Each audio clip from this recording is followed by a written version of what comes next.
All right, peasants, we are back once again. Some technical difficulties on the end. Me being the tech guy that I am, I fixed them. CEO, say what's up to the peasants. Yeah, what's good, peasants?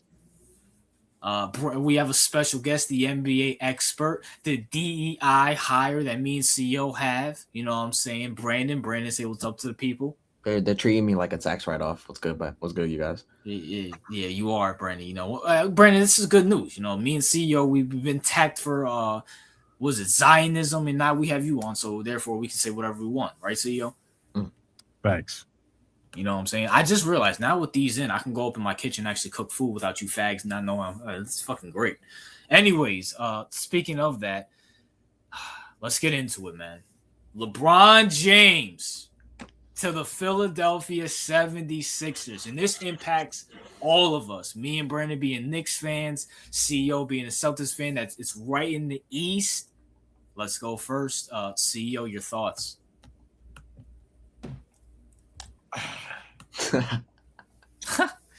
Listen, LeBron is the biggest bitch in basketball history. All right, he did it yet again.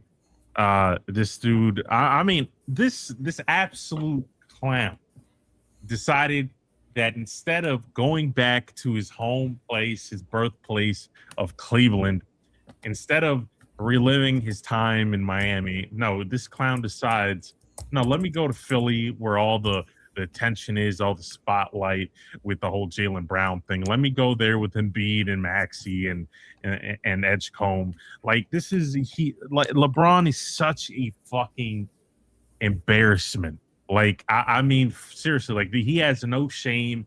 He doesn't care. He's like, let me get a ring. Like LeBron, if you manage to get a ring, which we're going to talk about that, but if you manage to get a ring on the East, like you will never, like, you're out of the whole. For those who still have that conversation, like, you're definitely out of the GOAT conversation, and you're not even two. If we're being honest, all right, that Kareem, Jordan, whatever, whichever you want to swap in and out, but you're not even two. All right, you're way out of that. You're an opportunistic attention whore. And now I remember I was off this nigga's neck for the better part of 4 years. Now I know exactly. Like, he reminded me why I despise this clown for the majority of his career. What an absolute bitch. Harsh words from harsh man. Brandon, your thoughts? All right. No, I'm not gonna do anything else. Listen, I want to clarify that when I'm upset, it's not about LeBron being a Sixer. Like, as when I'm not talking from a basketball perspective, because the common thing for you people on the internet to do is, oh, you're just coping, you're just mad because now there's competition. Oh, there's that, there's this. I don't care from a basketball perspective where LeBron went. I don't care that he's on the Sixers either. And I guess we can get into basketball reasons after Archie says his piece. But when I say what I say, it has nothing to do with basketball.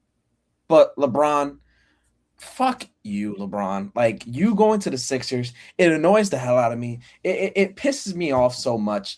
Again, I'm not worried about you. But the thing is, you gave these degenerate ass fans, you gave them hope. For some reason, they have hope, and we have to hear them now talk about how they're gonna do this, how they're gonna do that. And I told RJ last year before the playoffs that Sixers fans were getting annoying, saying, "Oh, we want to see the Knicks in the playoffs. We want to see Knicks in the playoffs," even though we all knew, well, at least the ones with brains knew exactly what was gonna happen. Was what happened. I'm not worried about them basketball. But LeBron, why? You're such a fucking you're a bitch. You're a bitch. I mean, granted, like, I can't excuse the ring chasing anymore because it's blatant at this point. You took a massive pay cut. Not that you need the money anyway, but you took a massive pay cut to go to Philly of all places. Philly of all places to play with Joel Embiid and Jaylen Brown. Like, on paper, sure, the starting five, maybe the six man looks good on paper, but like, it's just this is such an annoying move. You know, everybody wanted to see you go to either Miami, the Cavs, or the Warriors. And I know we're gonna talk about it a little more, but I'll say clearly LeBron got desperate. He's just a desperate old man who nobody wanted in the end. But you know, Philly, yeah, they'll take scraps. They'll take scraps because that's all they know how to do. All right. Well, I want to say my piece. This is a great move by LeBron James. This is probably, I'm going to sit here and say something, right? LeBron James is 42 years old. And really thinking about it. Now, did I think he was actually going to go to Philly? No. I thought he was going to go back to Cleveland, Miami, Golden State, whatever. The guy is 42 years old.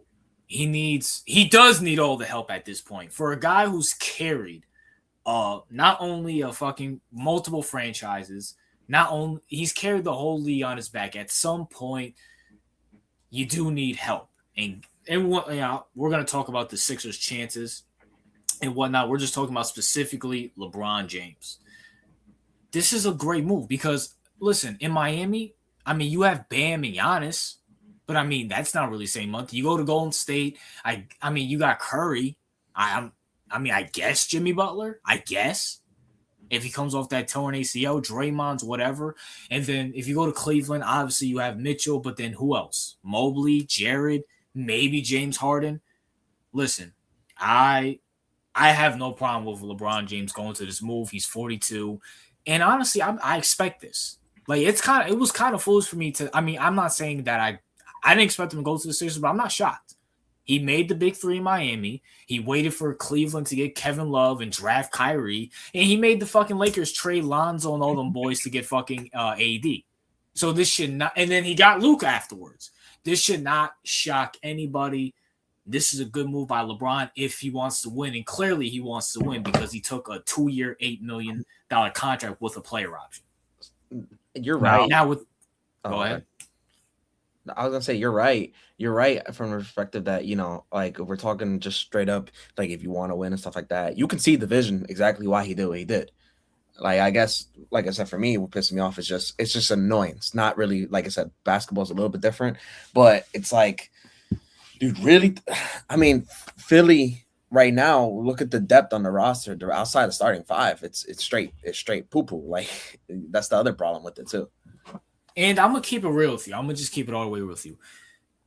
Did anybody really have the Sixers going to a conference champion? Well, I can't even say that because any realistic fan, no one had the Sixers going to a conference championship despite them getting Jaylen Brown. Everybody knows Jaylen Brown's a fucking bum. I know it. Brandon knows it. CEO definitely fucking knows it. So, no, they had them going to a conference championship. Now, we're going to talk about the chances, but people actually have the Sixers have a realistic shot to go to the finals. Will they do it? Absolutely not. Because there's a team in the East that wears orange and blue that's going to put BTA. But, you know, speaking of that, CEO, what are your expectations for the 76ers going into 2026, 2027? Well, I think they do make it to the final, not the final, the title. I mean, the champion. Conference championship. Yeah, conference championship. They definitely, I think, make it there. They just have way too much. They're just way too front heavy. Now, like, they have way too much talent to not go that far because I like, you can literally have like 2 players in the starting lineup just not play well, and they still probably have decent enough talent to win some crucial games throughout the postseason. Now, like, the only thing I like, apart from going to Philly, like if you wanted a ring chase, like you could go ring chase any other place, right? You could go ring chase it if you want to take a shit deal. You can go ring chase in so many other teams, all right? But no, dude decides to go to Philly, right? Mister wanted to avoid at least the upper mid coast for the past like 20 years until now. So, you know, he wants to be a bitch, you know, fine with me. But I could definitely see them getting to the, like, yeah, I hate to say it, but could they get to the finals? Yeah, I could see it. I could see them going to the finals. because they have so much depth. But the thing is, the chemistry, it's like this is a team full of this is a team, right? Full of divas, bitches, and clowns. All right. Like the chemistry is how is the chemistry going to work? Embiid's a bitch, Brown's a bitch, LeBron's a bitch. Like these personalities, like this is a team full of like. Okay, and by the way, I just want to point something out, Mister. I'm so unhappy, and like I don't want to share the limelight with Tatum. Like I don't want to be near Tatum because I want my own team. Yeah, how's that working out for you? Now you're in a team not only with Maxey and Embiid, but now you're a team with fucking LeBron, who takes the oxygen out of every fucking room he enters. Like how is that going to work out for you? Like you're going to be relegated again to option number 2 in terms of like popularity, in terms of people speaking on you. Like this is everything he did not want. He wanted to be number 1. Now he's basically like he's a footnote in terms of like who people are going to be talking about. Because like I said, every time LeBron enters a team, the dude's a certified attention whore of the highest order. The dude's a walking female, right? In terms of wanting attention. So good luck getting oxygen from LeBron, and the rest of the little particles in the air is going to be sucked off by Embiid's bitch ass. So good luck with that. Well, what's his name? This asshole in my fucking comment section. This guy showed up at my JB. He's a brand new subscriber, which, by the way, shout out to you subscribing. He got upset about my JB fucking video. He says, JB don't care about popularity. Then why the fuck is he on Twitch then, you fag? What the fuck are you talking about, bro? So, you know, we have another spongy. You know? We have another spongy in the comments. Is letting everybody know. And by the way, is that Marcus? Marcus, yeah, Marcus. Listen, yeah, we didn't call him Monte Ellis. The league called him Monte Ellis. All right, they traded scrap. All right, so don't come at us. So the fans always talk about like, oh, but they got Jay. Like they talk about him like he's a top 5 player. Like shut the fuck up. He's not. And the league proved to you that they don't even think he's worth. Bro, they legitimately think he's like on par value-wise or even below that of Ja Morant. Like that's what the front offices think.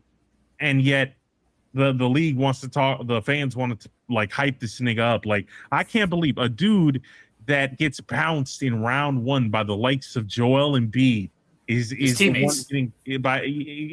teammates is the one getting glazed beyond the. When he was on the Celtics, like, yeah, you had Glazers, but now it's like, let's forget about the fact that he choked a 3-1 lead with to Joel Embiid in Philly. Let's ignore that. JB was an MVP candidate. Are you dumb? Whoa. If you want to pull up the statistics of that finals, you would know damn well that JB had better numbers. He had a way better contributing factor to the team. You would know that, but no, you guys say, "Oh, this arbitrary word about like, oh, he won the MVP of the fucking finals." And you know the funny thing about that is like the dude performed objectively by every standard and metric worse than Tatum, but they gave that bum the fucking MVP in the finals. And that's what pissed me off. It's like, if he genuinely earned it, fine, whatever. But if you looked at the finals, if you watched the finals, and if you didn't even watch the finals, you were just on some statistics bullshit, then you can look up the statistics and it would back that shit up. Well, but no, of course. Specifically last year, he said last year he was the MVP candidate. Like, no, it's just, it makes me disgusted that these people like ignore, like they will highlight every single flaw that Jason Tatum has, every single one. But when it comes to Brown, it's like everything's excused. The guy's top 5 player, this and that. Like, this is why I was mad at Brad Stevens. This is why I'm still mad at Brad Stevens. And it's not because I think that he'll do anything with Philly. Well, that was before the LeBron acquisition, but not because I think that like I was scared that, no, I'm like, if you're going to trade him for scraps, don't give Philly dumbass fans full of clowns, full of like second, like these are like you had like if New York's number one in terms of popularity of relevance, then you got Jersey, which is significantly lower, by the way, Brandon, and then you have like fucking Philly down at the bottom in terms of relevance in the region, and then you want to give this absolute clowns of a fan's hope, like Brandon said earlier, like just this hope, this false sense of hope. It's disgusting. Like Brad Stevens, if you're gonna trade him for like trade him to the Kings for like a second round, I don't give a shit, like for something. But no, you decide to give these clowns hope. Like this is why I'm still pissed at Brad Stevens, and I'm like really, really, really hoping that they choke in just an epic fashion so that I can give them a pass. Because if that does not happen, I need this nigga fired. But go ahead. CEO was very, very passionate on that one. So, can I go, Archer? Is it my turn? Oh, I don't know if you heard. I heard the microwave back there. He already cooking. So, all right. From a basketball perspective, how do I feel about the Sixers going forward? I think I'd be lying or I'd be hating if I said they didn't have a shot. Of course, they have a shot. I mean, you have the starting five being they're all healthy. I think they're on paper a good starting five. I mean, objectively, but depth wise, they have no depth. I mean, who's their best player off the bench? Dean Wade, I think. Dean Wade. I mean, everybody's putting their hopes into KCP, but I mean, what has KCP done since winning a ring, or winning the second ring at least?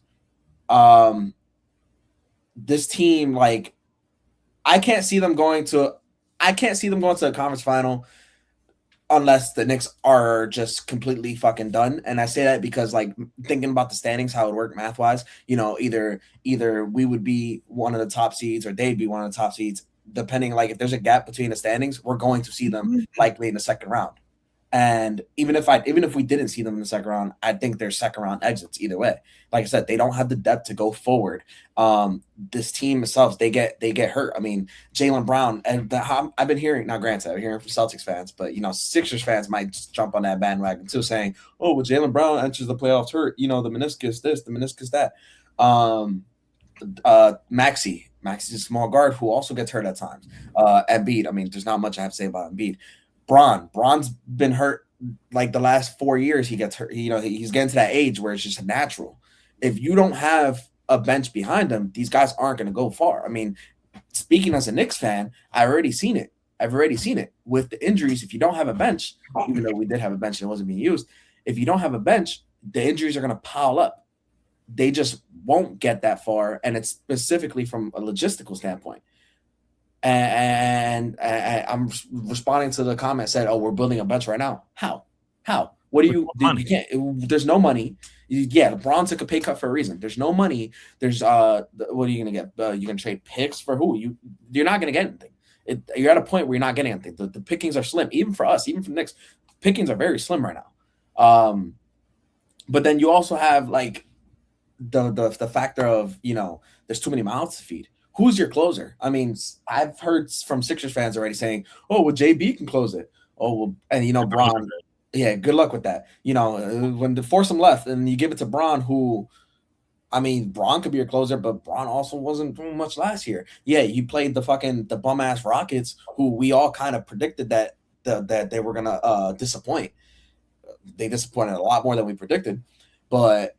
Are you going to give it to Embiid? Who are you going to give it to? Maxi's a dog. Don't get me wrong. Maxi can't do it all himself. You just saw them get swarmed in the playoffs and couldn't do shit about it. It was like, this is not, I mean, from a basketball perspective, I just don't see a way this works out past the second round. I don't. But does anyone, like, apart from, like on paper, it looks good, whatever. But like it's not even about like the mouse feed. It's like, there's too many bitches on the team. Well, yeah, getting to that too. Then there's the chemistry part where you alluded to already. Like, first off, they're not on the court enough to even build that chemistry. So you take a bunch of divas with egos and you don't even have them on the court for all 80 games. They're not going to have the chemistry. We've already seen teams like, we're talking about the East, right? Look at the Knicks and look at the Pacers. Two perfect teams to talk about when it comes to chemistry, because last season we won. The season before, we lost to the Pacers, who built chemistry. They came back with the same exact team, but the difference was they actually were a better team. They progressed together. Such as the Knicks, we progressed together. These guys, I won't even say all five because Max is a good guy. I think VJ is cool too, but I feel like VJ is one of those tough personalities as well. But we'll have to see. But even taking both of them out of there, Braun, Embiid, and Brown, they're not going to be on the court all year. They're not going to be able to build chemistry, and they're not. I mean, they're just not. I mean, how many times Braun couldn't do it? Well, granted, all right, Luka was hurt, but even when Luka, Reeves, and Braun were on the court together in the regular season, they didn't look good. So, I mean, I'm trying to find out one way. I'm trying to like take my bias out of it, which it's not even bias. I'm trying to think of any way that these guys would be good. So let me ask this question. Do you guys feel like more free agents will go to Philly since LeBron's there and take a pay cut? Yeah, CEO, you can go with that, and then Brandon goes to that. Now if they have viable options, I would say no. And the only reason I'd say that is because if you're a free agent and you know money factors into a lot of it, I like with LeBron, it's kind of like he's already a billionaire. Like LeBron, you know, he already has money. He's just ring chasing at this point. If you're like a, you know, tier C player that's coming off the bench, and it's like, do I want to go to Philly to maybe win something, or do I want to get paid as much as I can on some other team? I think they'd probably go with B. I don't think they go to Philly. I gotta ask you: are we talking free agents as in role players, or we're talking names? Because if we're talking names, players, actual role players. Okay, because there's no more names left. There's barely role players at that. Like free so basically guys that they need versus big names. I mean, if you were all right, RJ, they need a big because they lost like Andre Drummond. He went to the Knicks. They need a big. They could use some size. If you're a role player, you know your idea is one, money, and two, winning. Right, you want to be able to provide something because even if you don't get paid much this year, you want to be able to be on a team so where you're noticed enough, your impact is noticed. Right, okay. So you want to be okay. If you're a role player in that scenario, do you want to go to Philly or would you rather go to Miami? Miami. I'd rather go to Miami. I mean, Miami one could probably maybe pay more. I mean, maybe the money's around the same. They could pay more. You'd probably want to go play with you know because we know. I don't know how I'm not an NBA. I don't know how these guys feel about their fellow NBA player, you know, but I feel like they'd rather play with Giannis, who, by the way, they can build a team with because Giannis is still young enough compared to Bron. I think a role player would rather go to Miami. I think a role player would rather go to the Sixers, to the Pistons, depending what they do with Jalen Duren with the money wise. I think a role player would rather go to the Raptors. Nah, maybe. The only bad thing about the Raptors, they're in Canada, which actually matters. But team for team, you'd rather go there. You'd rather go to a younger team like what's a younger team? I would say the Magic, but I think that's a little too much. But the Hawks. You'd rather go to the Hawks. I mean, I could think of a lot of teams that they'd rather go to than Philly. Whoa, but you did say winning has to matter. Are the Hawks going to win anything? The Hawks, are they going to win anything? No, but then they're also – it's one of those things that they're also the team where they could make a little bit of noise, such as last year. They made a little bit of noise. They could make a little bit of noise to where these role players are noticed and can get paid next year. So I think you'd rather go to a team like that, a young team that could – potentially do something in a 6-7 seed. I mean, yeah, but it's like okay. What about some role players who maybe if they play with the Sixers for a year or two, they can be like a Hartenstein where all right, I'm gonna go to the Sixers. I'm gonna get some spotlight. Obviously, because I'm with LeBron and all of them. I win a championship, show off my skills, and then they get a bag later. That's still an option. I think if that was the case, I don't. I mean, I would think if that was the case, I'm looking at the one guy. I mean, they had Kelly Olynyk who left, but he got paid. Yeah. We're not going to use that. Fine. Drummond was saying that he wasn't going to take a discount for anybody, and then he came to the Knicks and took a discount. And I don't think that's more about us wanting Drummond. I think that's more about Drummond not being able to get paid money. Granted, he's a little older, but I think, he was like, fuck it, I'm gonna go to another team that would actually probably help me get paid later on. And I'm trying to think of the role players that are left in the league. Like, a lot of them did leave Philly, and like Quentin Grimes stuff. Well, they went to the Lakers. They went to the Lakers. Granted, they didn't know Braun was coming, for what it's worth. But these are guys that left as well. I mean, who did they get this year from a role player perspective? Just Dean Wade that I can think of.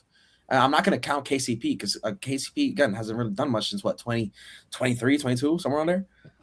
So I don't know. If I'm a role player, I think I'd rather go to Miami or the Pistons. I don't know. And notice I didn't say the Knicks either, because I don't think role players want to come to us either, because money is mainly because of money. We don't got money to spare.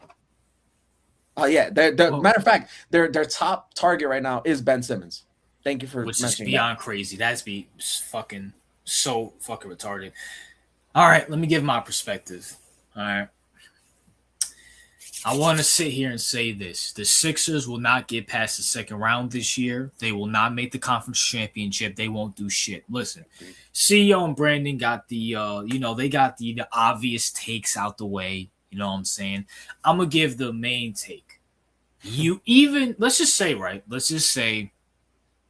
Braun plays 60 games. Jaylen Brown, he plays 75, and B plays, 55. Edgecombe's going to play all 82. He's young. Maxey most likely will probably play 75, 80. I don't think Maxey, he's going to be the guy, right? Bro, you have too many mouths to feed. You have way too many fucking mouths to feed. Hold on. You said that the obvious take. You were gone, and I said the same shit, by the way. No, I heard you. But, right. You have way too many mouths to feed. And at the same time, listen, people want to sit here and look at the stats and say, well, LeBron James, every time he goes to a team, he wins a championship. That's true. But you also forget that first year is going to be dog shit. Does anybody remember Miami? Does anybody remember when he went back to Cleveland? Does anybody remember his first year with the fucking Lakers? I'll remind you, Miami was one of the biggest meltdowns ever in history. Blew a 2-0 lead to Dirk Nowitzki, an old Dirk. Then you go back to Cleveland, you lose, missing with the whole Kyrie, Kevin Love shit. You lost in the finals, and then you go to the Lakers and you miss the playoffs. This Philly team is not going to the conference championship. I stand by that. Any team with Joel Embiid is not going to do shit. And I'm gonna just keep it real with you, bro. If you wanted to play with a choker, why didn't you play with James Harden in Cleveland? I mean, shit, you pick Embiid? You pick Jalen Brown? Like, bro, in what other than Edgecombe, and we don't know what Edgecombe's going to be. I like Edgecombe personally, but he's still a rookie. We don't know what he could be. Sophomore slumps are real. So other than Maxey, who's the reliable guy? Who? Like, people with the Edgecombe thing, it's like people are now like they have already projected him to be like a perennial all-star. Like, we don't know that. Yeah, I don't know if you heard what I said, RJ, when you were gone, that it's like they don't have time to build chemistry because, again, these guys are going to be hurt. They already have egos, and if you're playing less games, you're not going to have enough chemistry to do anything, at least this year. And Braun, he's on a 2-year with a player option. If they don't do good this year, do you see him sticking around or using that option? Well, I got a video about that coming out tomorrow, so I won't spoil that. But just honestly, I'm going to keep it real with you, bro. This could be the Sixers did way too much. And I'm going to keep it real with you. The Knicks are above them. I'm taking Miami above them. Now, is Kawhi still going to the Raptors still, yes or no? I don't know yet. I think they'll figure it out. Yeah, so I'm still taking the Raptors above them. I'm going to keep it real with you. I was gonna say I might take Boston, but Boston they don't got anybody. No. I mean, but you never know. They do have draft capital. Maybe they can trade for somebody. Hopefully not Anthony Edwards. But at the same time, this Philly team is not doing anything. Like, this is not like they're not. I don't see it. They're not beating the West. This is you want to know what this low key is? And I think Josh Johnson said it in the comments. This is like the Lakers, the 2000 Lakers when they had Shaq and Kobe getting Gary Payton and Karl Malone on the Lakers. And they didn't do jack shit. They went to the finals and they lost to the Pistons. This is back when Kobe got Steve Nash and Dwight Howard. Didn't do shit. This is the fucking this is the Clippers when they had Kawhi, Paul George, James Harden, Russell Westbrook. They didn't do shit. This is the same exact fucking thing. The starting five will carry. Yeah, how'd that work out for like the Nets and all these other teams that starting five. At least they were still young. We don't LeBron is old and Embiid's knees are shot. Yeah, and by the way, like those are some good points in terms of like this is just name brand bullshit. Like this is I was referring to you talking to you RJ last with the whole KD thing, right? And why I'm sick of it. It's like if let's say I don't know, fucking Miami also got KD, then they would be like, oh my god, now Miami. It's like, bro, these dudes are fucking like they're washed. They are washed. Also, VJ got next. You're right. I forgot about Anthony Simons, the man that got traded for Nikola Vucevic, who did absolutely fucking nothing after that. Both of them did nothing. Like, what are we talking about? Like, it's just like Embiid is washed. So his knees, he can't jump. His knees are crippled. And what are we talking about? His knees weak. Like, because oh my god, they beat the choker that is Brown, and then now that they acquired him, they're out here circle jerking it up, and then they go to the next round of the playoffs and literally don't even get gentlemen swept. They get 4-0 swept by the Knicks at home. Fuck out of here, bro! Like, they'll do the same thing this year too. The problem here isn't the fear that they will win a title. That's not the problem here. Is like we have to hear the absolute glazing of this name brand. Like this is like it's like a clothing. These are a bunch of clothing brands that were made in the same Chinese factory that you could buy like shirts from fucking Walmart. Like can I run some names by you? Because I don't understand, because again, it's Philly fans, but every year there's always a prisoner of the media. It's always like that, and they'll say, oh well, the starting fives is great, and the bench doesn't have to be that good, but the bench isn't that bad. I just want to point out a few names here. You tell me if this bench looks good, guys. There's Dean Wade. How you feel about Dean Wade? He's okay.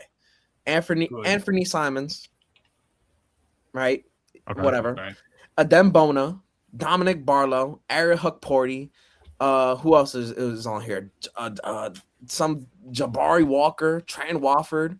I know that some of these guys for sure, but these guys are bums for the most part. I mean, Dean Wade's good, but these guys suck.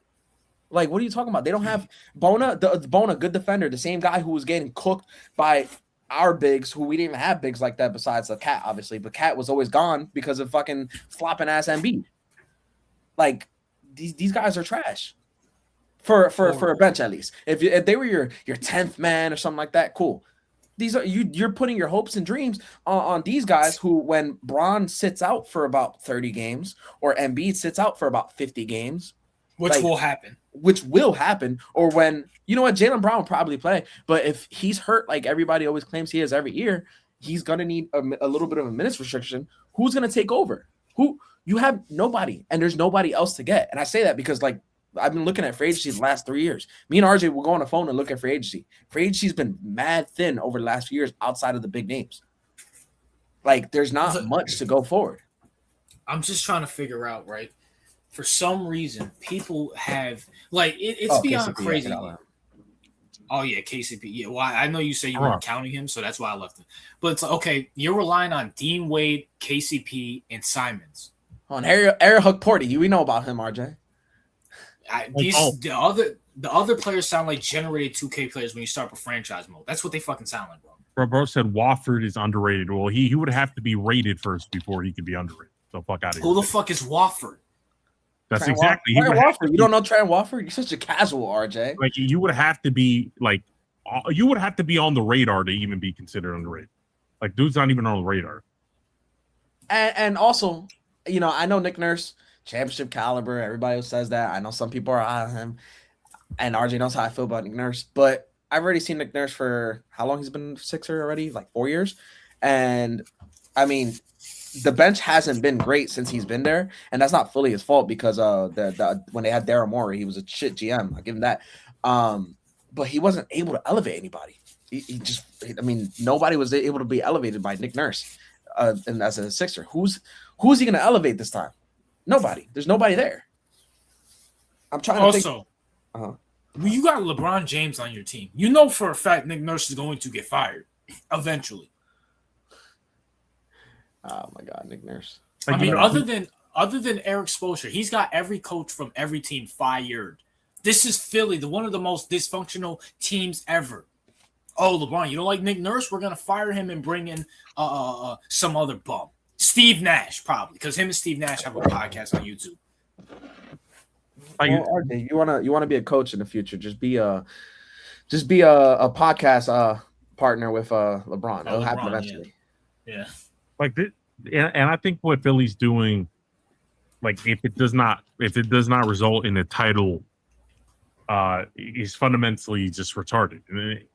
When you look at it, they had Maxey, and you had the potential of EJ. You could have developed, fine-tuned, and built something around that, and try to grow that. But no, instead you're like, let me throw in some Jaylen Brown. Let me keep this bitch Embiid, and let me bring in another bitch in LeBron, and let me suffocate the room with bullshit. Let's put all that shit in the oven and just melt it together. Oh, and by the way, they're going to be likely a top 4 seed. Well, I'll give them the top 4 seed. They probably will. But if you watch basketball for the last like half decade or a little bit longer, standings matter, but so much. Like you'll see that they'll get a lot of, like, let's say they end up being like the 2nd seed. Just say, right? They'll get so much hype. Oh, they're the 2nd seed. They were so close, whatever. Just to stink it up in there. We know how these top seeds that they're not. Look at Detroit. Look at Detroit. Look at Detroit. Everybody was saying Detroit. Oh, the East runs to Detroit. The East runs like I go back to the. I know RJ don't like this, but I go back to the Jazz when they had Donovan and fucking Rudy Gobert. Like they were the 1st seed. Everybody's like, oh, there was so much hype around the Jazz that I remember. It's been like that ever since the Jazz were the 1st seed. That these 1st and 2nd seeds have been bums for the most part, outside of Boston, who won. Hell, I mean, the one time Donovan wasn't when Donovan was the top 5 seed. That's the first time he made the conference championship. So, and that's the other thing. Like, I'm looking at the rest of the East. Like, although Philly would be a top 4 seed, maybe even top 3, like you're going against teams that, like, all right, the Knicks, they're established. I think the Cavs, I get it.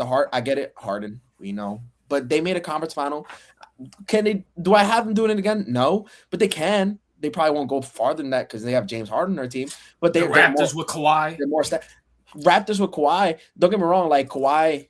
Well, no, actually, the Raptors with Kawhi. It's the same team besides Kawhi who just makes them better. And Kawhi can take. Kawhi is the type of guy who he wouldn't mind taking the back seat to Scottie if he needs to. I'm not going to say the Pacers, Josh, because they really, really, really messed up this year with how the Zubac trade and all that stuff. But assuming they managed to make a couple trades here and there, maybe. I mean, Miami, I feel like I'm a little weird. I'm a little weird with Miami just because I really don't know how. I understand they got the 2nd greatest scorer of all time, but I don't know how it's going to work out. So I'm not going to. I mean, Giannis is going to be out to prove something. I will say that. But the rest of the East, like, are you really losing sleep? All right, I mean, not even fine. Fuck it. The midfield, the mid teams in the East, fine. They'll lose a little sleep. If you're a top team, I don't know how well the Pistons do this year, but assuming they're still good, if you're a top team, are you really losing sleep about Philly as a team? Not just because of Bron, as a team. I don't know. Like, this is beyond – Philly's about to get overrated beyond a doubt. But speaking of that, this affects everybody. So, speaking of that, what do the Cavs do with Donovan and Harden now? And because at some point, you know what you have in them. Do you think Donovan gets traded throughout this offseason, guys, since they know they're not getting LeBron? Probably not. No. Because they could still be semi-competitive in terms of like getting deeper into the playoffs. My only thing is I think they did have a feel like they probably felt like they could have a solid shot at getting LeBron, right? And now that his spotlight whore ass went to Philly, right? Now it kind of leaves him a little bit in a limbo situation. I don't see them getting rid of Donovan only because I think they know that. Which, by the way, Donovan would have been better than any teammate LeBron would have had over there. But I don't know if you saw the Cavs just got that LeBron stopper, Mario Hezonja. I don't know if you remember Mario Hezonja. They're not worried about LeBron. So but LeBron is a dumbass. So he decided to go over there instead.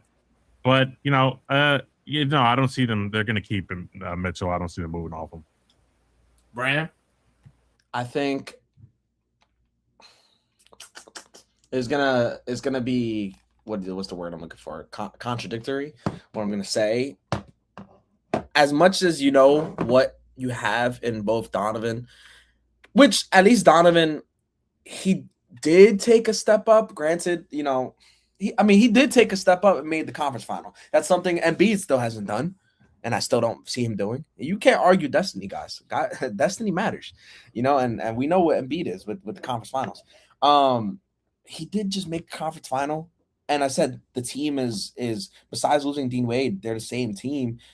They have continuity. I think that matters. I think because the position they're in, I think you have to run it back with what you have. You have to run it back what you have. If Harden wants too much money, you let him go because it's James Harden at the end of the day. But if Harden doesn't ask for so much, then you just run it back and you hope to trade him later on. Because it's like I said, right now free agency there's not much left over. A lot of the dudes in the league nowadays are untouchable. Like these young talents, like even role players who they're role players, but they're still untouchable for some reason. You would think, looking at Luka and what's his face, LaMelo Ball, you would think because they got traded that anybody can get traded, but we just have outside of the big names, there's not the trade deadline hasn't been that active over the last couple of years. So I think if you're the Cavs, just run it back. You have continuity already. You could probably make a conference final if you're lucky again. So you guys are saying for this season, you don't think he'll get traded next offseason or season off because that contract is huge. He would. It would definitely not be this offseason or a trade deadline. It would definitely have to be next offseason. And then Harden, keep Harden and just trade him. Harden somehow gets traded all the time, so you can just keep Harden and hope to trade him later because there's not much you could do. No, I feel like they're going to keep Mitch because they have no better options. Let's be frank. And if anything, maybe they'll make a push to get Kyrie or something like that. Maybe they'll get a push to get Anthony Davis or something later on. Who knows? I just don't see as far as Kyrie, I don't see him going back to any team that he's been on already. Or Anthony Davis, because the thing is, LeBron, according to reports, said that he was waiting so long because he wanted to see if any team that he wanted to go to could get AD or Kyrie, right? Mm-hmm. Now, maybe now that he went to Philly, obviously that's out of the question. They're not going there at all. So maybe they try to push for someone like AD or something like that and move what's his name to the 5. Najee said that Sixers Knicks Eastern Conference Finals is going to be a movie. Listen, the only movie it's going to be is the most vile, brutal fucking gangbang porno that you ever watched. This is Najee saying it. This is Najee who's young and he's the Najee. You believe Embiid's going to a conference championship? It's going to be you out of your fucking mind? It's going to be the most brutal gangbang porno you ever watched, Najee. All right, stop it. It's not happening. Najee, you were bro, you're not even. You're banned from ever talking Celtics basketball ever, bro. Shut the fuck up.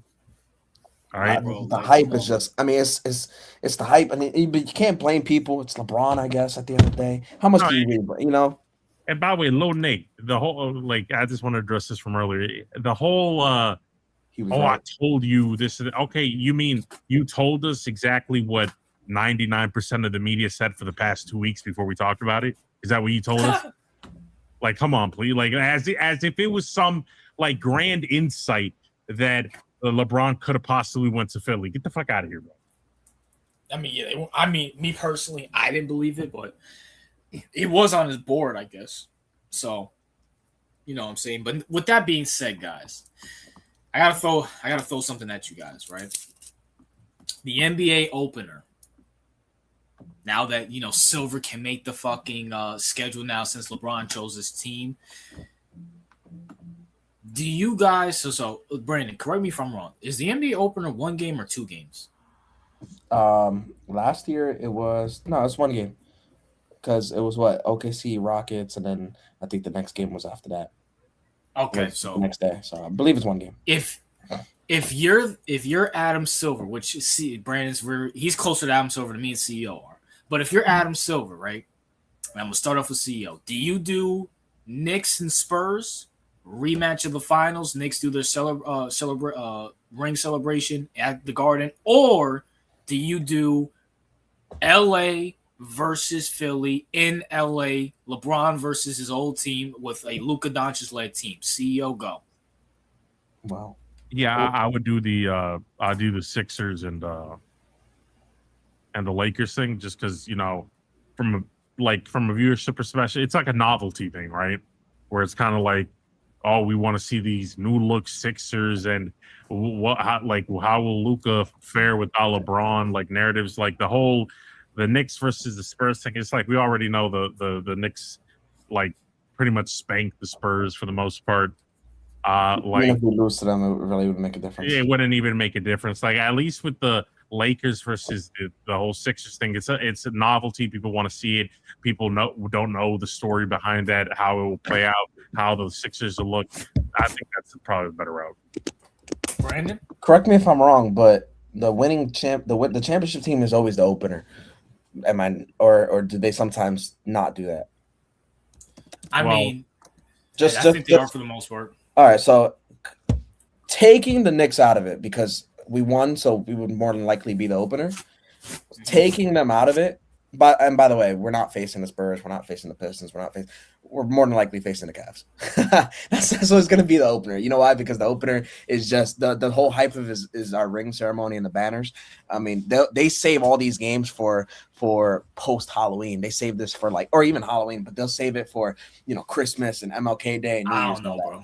I don't know if it's gonna be a cat. You have to get a name in there. You have to get a name. Well, it's the same thing as OKC Rockets last year. What was the point? Okay, but at least with that, KD's going back to OKC. He's a new Rocket. That's a storyline. What's the storyline with the Cavs? I mean, I'm just going based off the last few years. They don't really their openers aren't all that. They just their whole hype of the opening is just the fact that it's opening. They save these games for later. But if I am the NBA, I feel like you want to save Lakers Sixers for another time regardless. I think that's one of those things that because you need to see the Sixers, they need time to gel. So you want to make sure they're playing their best ball when they play the Lakers. Same thing, the Lakers need time to gel. I think you save that for a potential Christmas game. All right. But I wouldn't mind seeing an opener as well. It wouldn't be bad. Well, which one would you prefer, and whether biased or not? Knicks, Spurs, or would you rather see Lakers and? If those are your options, I'd rather see the Lakers from Philly because it's just. So you're not taking Knicks and come on, man. I'm not. I mean, like I said, Knicks Spurs. We know. First off, again, I'm gonna watch it regardless. Obviously, I'm Knicks fan. But if I had to choose one of those games, again, it's not. They're not gonna choose between those games. But if I had to choose one of those games, I would choose Lakers Lakers Spurs because.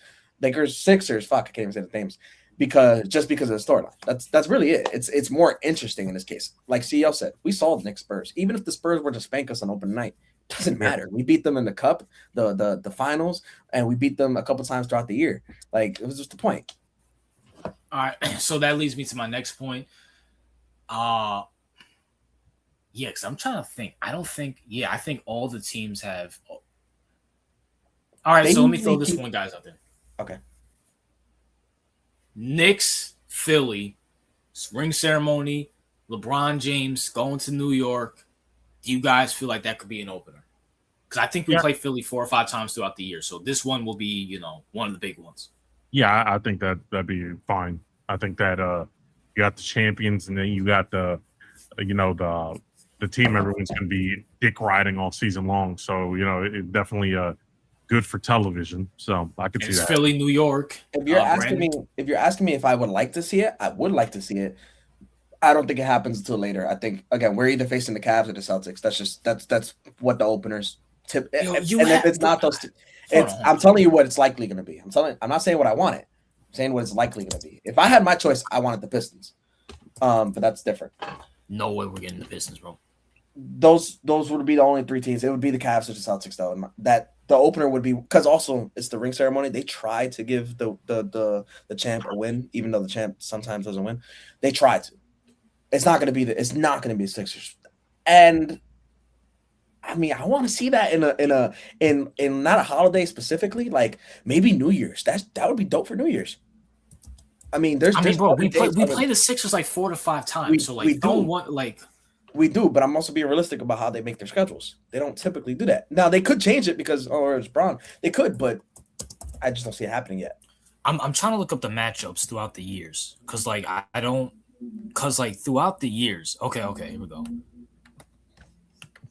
You're gonna look at the opening. Oh, whoa. So opening night. So this was just October. So there was 2 games. So there was Thunder and Rockets. So there is 2 games throughout, and it was Golden State and Lakers. Yeah, you're right. It was the Golden State Lakers too. All right, so there's 2 games. All right, so boom. So first game, Knicks Spurs. A boom right there, opening celebration. Then after that, it's Philly gold. This is ratings gold, and this is going to be right in the NBA season. No one cares about the Knicks playing the Cavs. Just keep it simple, dog. Come on, man. I'm gonna go based on how they've been doing things. It's probably to be Knicks Cavs and Knicks Celtics. That's what it's gonna be. See, that's your problem, Brandon. You're thinking Adam Silver's one of these bad tiny hats. He wants money, and he's gonna give us the best product, unlike the other ginger. You know what I'm saying? I'm using like 10 years of a trend. I mean, again, could they change it? Of course they can, and if they do, that's cool too. If I had it my way, I would love to see the Sixers in opening night. It would be cool. Well, I'm not gonna be here, but still, if I was here, I would be able to see Sixers Knicks. That's cool. I don't think that's what's going to be. And also, that's one again. That's a game that you want to wait for later. That there's other events, other days in the schedule that will bring more ratings, like a holiday, like an MLK Day. I get that, but at the same time, like you're acting like the Sixers and Knicks play once. They play like 4 or 5 times throughout the season. So like, okay, but that's 4 or 5. Well, there's 4 or 5 times that they can maximize their profits on each one. There's so many days in the schedule. The opening day wouldn't opening day's not a big deal. Yes, but there's 5, 6, 7 other days in the schedule that would be just as big, if not bigger. Like what? Oh, okay, MLK Day, fine. All right, MLK Day, Christmas, New Year's. MLK Day, Christmas, New Year's. You can do post or pre All-Star week because they all get their ratings at that time too. You could do, how we played the Celtics at the end of the year this past year. You could do a game like that around that time. Also, that's when the ratings pop up because that's when the playoffs are starting. There's another day. There's another holiday that I'm not missing. But also, Brandon, you have other teams in the league that can also do that. Like, you know what I'm saying? Like, come on, man. Then I ask you, don't you think Knicks and Sixers would bring a lot of money in this case? So, yeah, I asked that. I asked that one about that. Yeah, so that's one of the games that you would leave for those holidays anyway. Like, you said that there are other teams. We'd probably be one of the first teams they think of when it comes to the Sixers. But who knows? I mean, again, you could be right. It's just we don't know. We really don't know. But I think like all these high-profile games, especially because this could potentially still be Braun's last year, although now I'm thinking it's not going to be his last year, or he might fucking stick around for 3 more years. Who knows? We'll talk about that. But like this potential Braun's last year, they're going to want to put it on the biggest days they can, the biggest games on the biggest days. It just depends how many teams do you count as the biggest teams. Knicks are obviously champs. You just said something, right? Mm-hmm. You don't know if everybody's going to be healthy. You said later in the year. We know Embiid's going to get injured. LeBron, we don't know. Brown has his problems. Maxey has. So if you want to run the risk of like, hey, we're running the risk of waiting for Embiid for Christmas. Good luck with that. But we can have an opening day. That's fair. That's a very fair point. With that, I'm going to counter back and say you also want LeBron, if he's going to play his Sixers debut, you want the Sixers to win. And Knicks Sixers not a game that you want to risk his debut. And also because you don't know, and also you don't play your best ball on opening night. You play your best ball once you get warmed up throughout the season. So, I mean, what would you rather? I guess in this case, you would still see them. All right, fuck it, I want to see them healthy anyway. And again, I agree with you. I would want to see them opening night. The league does not want Braun to lose his first game as a Sixer. That's bullshit. You know why? This nigga's lost every fucking game in the fucking opening night. Remember the Clippers debacle? So that doesn't mean they want it though. That doesn't mean they want that. They're gonna try to. They're gonna try to. But Brandon, you're thinking that the league thinks. I'm pretty sure if you were to ask Adam Silver, hey, who's gonna win this game, Sixers or Knicks opening night? I'm pretty sure he will say the Sixers. I'm pretty sure he will say that. So that's not like. So let's not act like that's guaranteed. Listen, I hope they do. I hope Adam Silver thinks that, because again, I would like for the Knicks to win that opening night. So I hope Adam Silver does think that. But I'm saying, I think there are other good matchups for the Sixers that would be easier for them to win. Okay, so let me ask you, what would you guys like to see opening night? 2 games, opening night. CEO, you go ahead. Just off the top of your head. Just any 2 random games? Yeah, any 2 random games. That I want to see, or what more likely to see? Wait, outside of the Knicks, because again, we are going to be 1 or 2. We're going to be the opener. Yeah. So outside of the Knicks, other 2 games, because outside of us. All right. Yeah, go ahead. Let's see. I would like to see. That's a good question. First of all, I'll a little biased here, but I would like to see what the Celtics versus a competitive team, just to see how the new how the chemistry looks. So I'll probably say Celtics and Cavs or something like that. Just to see where they're at with that. I wouldn't mind also seeing a new look team. I know this is maybe it isn't the sexiest thing, but I would like to see how the whole Ja thing works out with the Trailblazers. Maybe match them up with a new look Miami team, something like that. Not the flashiest things, but interesting storylines for the opening. All right, so I got 2 teams before Brandon goes. Okay, all right, go ahead. If you want to do something, fine. First game is going to be Philly versus Boston. Ooh, okay. Boom, right there. Yeah, that's spicy. LeBron versus Boston. JB versus Boston. Tatum, the lead guy. And if you would have asked Adam Silver, I'm pretty sure he would say, yeah, LeBron's winning that fucking game. Everybody will probably pick now, granted, we'll see what happens on the court, but boom, right there. And then later in the night, Lakers coming to New York celebration. Boom, right there. See? I like both of your picks, especially Philly, Boston, because again, that's a team. That's a game that if you want LeBron to win the opener, he can win that opener. Now you never know with the Celtics as well. They might fucking have Baylor, Shireman, and 3 other white guys fucking shoot out the gym, but that's a game. I'm not gonna piggyback because I want to go off my own. I want to see. I guess you got to take advantage because the West. I don't know about you guys, but I feel like the West is losing just a little bit of momentum, especially because everybody thought that they were supposed to win. And now everybody's like, the East is better now. And again, as I never all for one guy. All for one guy. Now, Granted, I did say before the East isn't as bad as people make it out to be, and I still agree with that. But I'm not going to sit there and be like, they're just automatically better because of one guy. It doesn't work that way. You can't go one extreme or the other. So I would say if I want to build momentum in the West, outside of the Knicks, because again we are going to be an opener, and I think it's going to be some. I really think it's going to be the Cavs. I want to see. It will be a waste, but I think that's what it's going to be. I think you make the same thing. How they have a bunch of matchups. I think OKC Spurs. I know we saw them already, and we saw Spurs put belt to ass so many times. But you can't count out that matchup. It's a matchup that everybody still thinks OKC is going to win. And you want Wemby, who's going to be, the next face of the league, and the 2K cover athlete, fucker. You want him to go off on opening night against a team like that. I feel like that's a little bit of a cop out. In the East, outside of the teams, I'm not going to mention any of the teams you guys mentioned because I'm just thinking of a different matchup. I want to see the rematch between the Cavs and the Pistons. I think those two teams are so like evenly matched, and it's just good basketball. Would I choose those as the opener for the league? No, but I'm excited for those opening games if they happen. Also, I agree. I forgot to mention. Wouldn't mind seeing like the new look Wolves with maybe like Toronto or something like that. That'd be interesting as well. I mean, for us, yeah, I don't think for an opener. Maybe like a second day, maybe. No, I mean for us. I'm talking about. What if Wolves? What if like, or even like, what if Wolves like you keep it in the West? Wolves Lakers. I think that would be cool. Yeah, that'd be dope. That's a big rivalry right there. But speaking of that, how do you guys feel the Luka Lakers are going to be? I honestly feel like the Lakers are going to be a top 4 seed this year. Listen, people want to shit on Luka.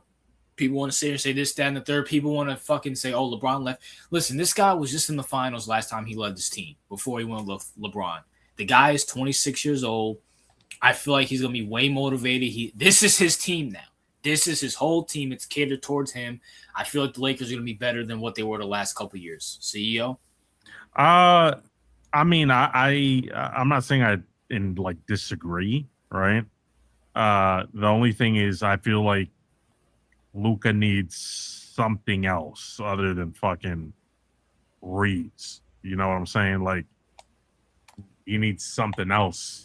Like, maybe not like a LeBron take the oxygen out the room type bullshit. I'm talking about like a good sidekick. Like Kyrie was a good sidekick, right? Like, I don't think Reeves is a good sidekick, to be honest. So, I think he'll be re-energized. It'll look a lot. The chemistry will be a lot better. Do I think they'll ever, do anything significant? No. He needs a sidekick, a proper sidekick. Brandon? I think the Lakers are going to do kind of like what the Clippers did last year. Maybe not as bad, but the Clippers started like shit and then they turned it around. I think you're going to get do I think JJ Redick's Ty Lue? No, but I think you're going to get a lot of like they're going to struggle in the beginning, especially because Luka's taking over and their rosters is good. It's a little shaky. It's good. They're going to struggle. You're going to have either JJ gets fired or they're going to have rumors about him getting fired, and I think that's going to let a little spark into them, and they end the season somewhere around the 4th or 5th seed. They might make a trade mid-season, like for the only thing, don't ask me who, but they could make a trade after, Kyrie. Yeah, you did mention that before on the phone. I think that's very possible. Granted, Kyrie always said he wanted to play a Laker because Kobe's his idol. So and it'll be funny. It'll be funny now he's gone. Now that LeBron is gone, because let's not act like LeBron and Kyrie like are all that.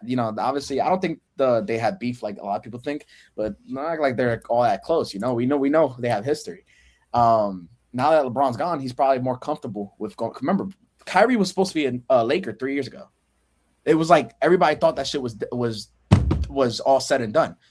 And then he became, or 3 or 4 years, whatever. And then he became Mav.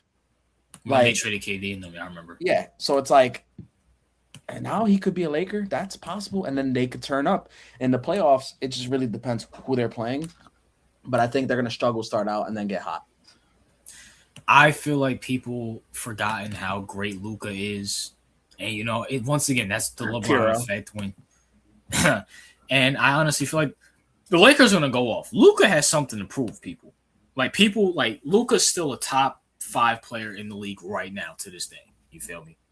So maybe I think they're going to finish no less than 5. What were they, a play-in last year? No, they were the 5th seed last year. Okay, they were 5th seed. All right. So I feel like they have not, and plus all the stuff that they've been doing throughout the year, letting go of that fucking bum, a waste of space, speaking of TRO, fucking DeAndre Ayton. So listen, Luka's going to turn up this year. I still think they might, even like on some NBA, hey, we want some ratings, but also to help the Lakers, they're going to get Kyrie. Kyrie's coming back, fully healthy.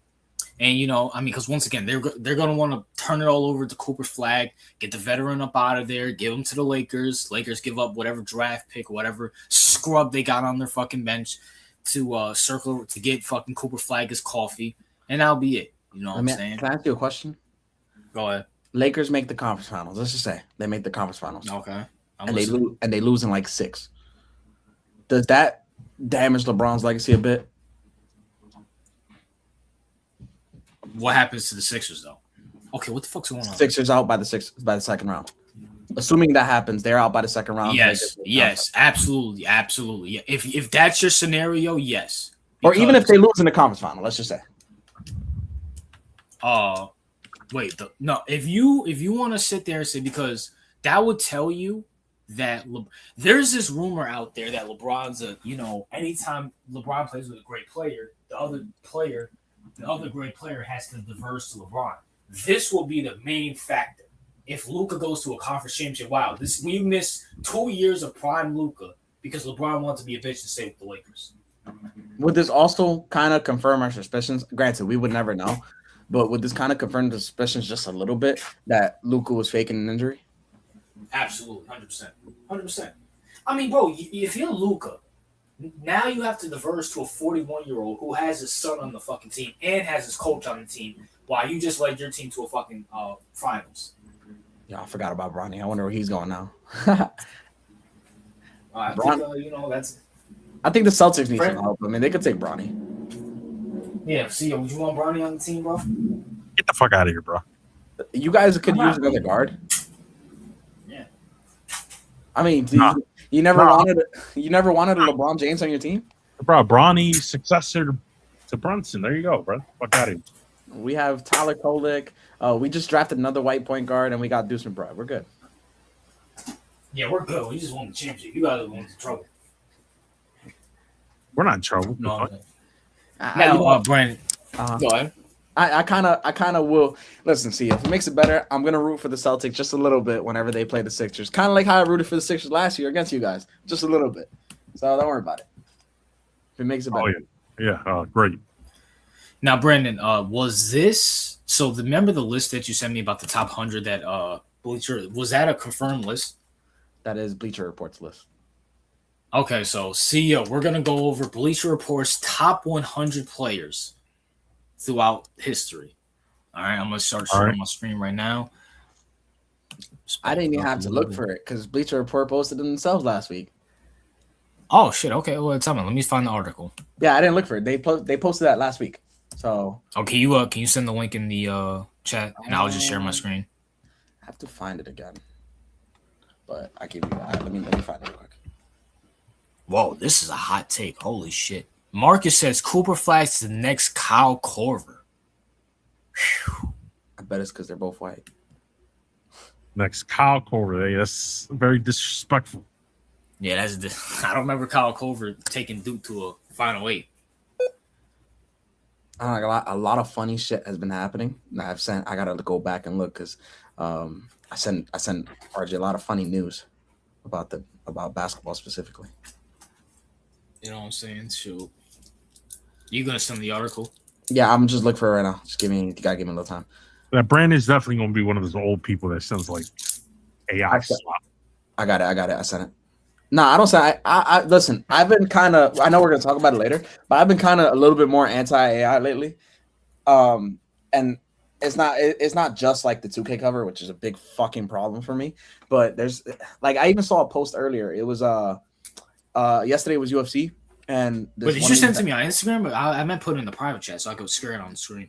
No, I'm gonna send it to you on. Well, I'm gonna send it to you on Instagram because that's where I have it. Well, I can send you. No, put it on the send it on the private chat so I can share the screen so everybody can see it. Because I didn't read it at all. Oh, you didn't? You know okay. I didn't read it at all because I want to actually react to this on fucking stream. CEO obviously haven't seen it. I don't know if you read it at all. What the fuck is that? That's some Dominicans outside. Oh. All right, just give me a second because I have to put the link in. But And while Brandon's doing that, I want to sit here and say fuck Brandon, fuck Najee, Yankees all day. No one gives a fuck about the Red Sox. I don't care what winning streak they are. They're still missing the playoffs. Suck a dick. I don't know, man. They look good. They look good. You're third in the division still. Miss me with all that. Oh, no, I'm not saying we. I'm not a Red Sox fan. But they look good. Even then, they're only 7.5 games behind, and half a game from the wild card. No, I'm saying sure. I'm gonna send it to you. I'm put it right in the chat in a minute. Just let me right here. Close this. But yeah, I've been a little more anti-AI. There was a Dagestani who kicked another dude in the mouth yesterday in UFC, and these assholes put the video, and then here I sent it in the private chat, and then they also put a photo, and the photo is clearly AI because in the video he didn't have a beard. In the photo, they tried to make it look more gory, and he had a beard. Like these companies are so fucking lazy. Yeah, the whole and it's I want to say it's our fault. And I say it's our fault. I'll add myself to that because we still subscribe to these things and we still buy their products. So it's like it's definitely. Well, first of all, it's not my fault. I was calling this shit out 2 years ago while you. I know, but you're also you're about to buy 2K. I don't want to fucking hear it. And 2K used it too. Who said I was buying 2K? Yo, you was just talking about 2K might be good and all that shit. I just gave an idea. I didn't say I was buying the shit. All right, when I come back from boot camp and I see you playing 2K, I'm shooting you. And which you'll be buying too. You know what I'm saying? You're gonna convince me. We're like, Brandon, we can win and get a 2K free next year. All right. So how should we do this? So should we start off with? All right, let's start off with 100. We're gonna when we get to the top 25, that's when we give a real analysis, or when we see a name that you really want to give analysis. Yeah. Is there a way I can zoom in? Because I'm actually on Instagram right now. Command plus on your keyboard. Say Command plus. Command plus. You mean control? You mean control plus? It depends what you have. I have an Apple. I have a Mac. It should work like that, or you could do it from your top right. There should be the three. There you go. Boom. You can. Right. There you go. Now, I don't know if we're gonna stop on every player because, like, for example, you look at 100, you'd be like, "Oh, what's Artis Gilmore?" I mean, no, we're gonna stop. We're gonna start pretty soon because I see. All right, we're gonna go with number 100, Artis Gilmore. That's fine. 99, Dave Bang. 98, Klay Thompson. Listen. Shout out to Bleach Report. Can I start this real quick? Yeah, go ahead, bro. Listen, this list is not great. It's not a great list, but I'll say that their first 11 is pretty solid, or even first 12 is pretty solid, and then from there it drops off. But outside of the first 12, Klay Thompson 98. I mean, listen, the man's lucky to be on the list. Period. He 98 is a little bit generous if we're talking realistically, RJ. Me and CEO, we had him in our top 5 for shooting guards of all time. Shout out to Bleach Report for being on that. Brandon, you're a fucking hater. Jokes aside, you're a hater. Jokes aside, he should be higher. Jokes aside, you know what I'm saying. But shout out to Bleach Report for disrespecting him. Number 97, Bernard King. 96, Joe Dumars. Number 95, Dave Dubusha. I hope I pronounced that right. Bill Sharman's number 94. 93 is Jason Tatum. 92 is Lenny Wilkins. 91, Chauncey Billups. 90, Chris Webber. Now I'm gonna go through the 10s until we get to the top 25. So any from 90 to 100, any problems? I mean, 93 for Jason Tatum. You would think he's a little higher, but higher. I mean, yeah. I mean, I'm just surprised. I'm surprised to see a modern modern player be. I think we got to start respecting these modern players a little more. I feel like the old heads have taken a real chokehold on the narratives when it comes to basketball. I think we got to start. Like you said, Jason Tatum's in his late 20s, so at some point we got to put him in these conversations. So I mean, I'm just saying, bro. Wait, yeah, you don't think he should be on here, period? Or I mean, no, I'm not saying he shouldn't be on here because there are a lot of players here that I'm just like, but like I can already see the fact that this nigga is still below Joel Embiid is disgusting. I can see. We'll get there. But what I will say that it's surprising to see someone that's not even 30 yet be in a top 100 list. So we're gonna get to a lot of them. Well, he's still 19. Yeah. So number 89, Earl Monroe. 88, Draymond Green. 87, Alonzo Mourning. 86, Tony Parker. 85, Sam Jones. 84, Adrian Dantley. 83, Jimmy Butler. 82, Bob Lanier. 81, Dikembe Mutombo. 80, Nate Archibald. Listen, shout out to. There's no one on that list that should be above Jason Tatum. I just got to keep it real with you. All right. And with that, Jason Tatum, you would think how much higher he should be because some of those guys on the list would be higher too. Nate Archibald, Mutombo. Yeah, don't Come on, man. that finger wag, bro. Earl Monroe, Alonzo Mourning. I can Jimmy Butler. Okay. Listen, I'm not gonna listen. All right, I'll say this: if you want to put Tatum above Jimmy, that's fine. But Jimmy, other than Jimmy, Chauncey, and maybe Tony Parker, maybe I would say, okay, fine, you can put him above Tatum. Even Draymond, Draymond, okay, he contributed. He was it was obviously Steph, Curry. Then he was the third or fourth guy on the team, bro. Come on, man. Oh my gosh, I just saw he had more impact than Clay, I will say. Ignoring that, at number 79, Grant Hill. At number 78, Paul George. 77, Pete Maravich. Paul George. 76, Alex English. 75, Ginobili. 74, Dave Cohen's. 73, Hal Greer. 72, Paul Arizin. 71, Chris Bosh. And 70, Wes Unhel. How the fuck is Pete Maravich, Paul George, and Grant Hill above fucking Jason Tatum? Paul George, one of the greatest Celtics of all time. You know? Fuck out of here. I'll say shout out to Wes Unseld. I like him getting respect. Bro, Pete Maravich in general. Pete Maravich got injured. He was injured throughout his whole NBA career. How the fuck is he above Tatum, who won a ring? Multiple times conference champ. How is he above Alex English? By the way, this is 100 NBA players all time. So not talking basketball overall. They're talking specifically the NBA. But that makes it so. How is Pete? I know. I had to point that out. Just so Pete. You know what I'm saying? All right. 96, 69, Kyrie Irving. 68, Robert Parrish.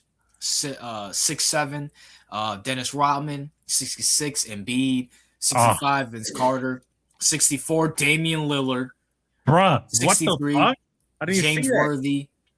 62, Paul Gasol. It's 61 by Bob McAdoo, and 60, Carmelo Anthony. This list is above garbage. Paul George. This list is already trash. Throw it out.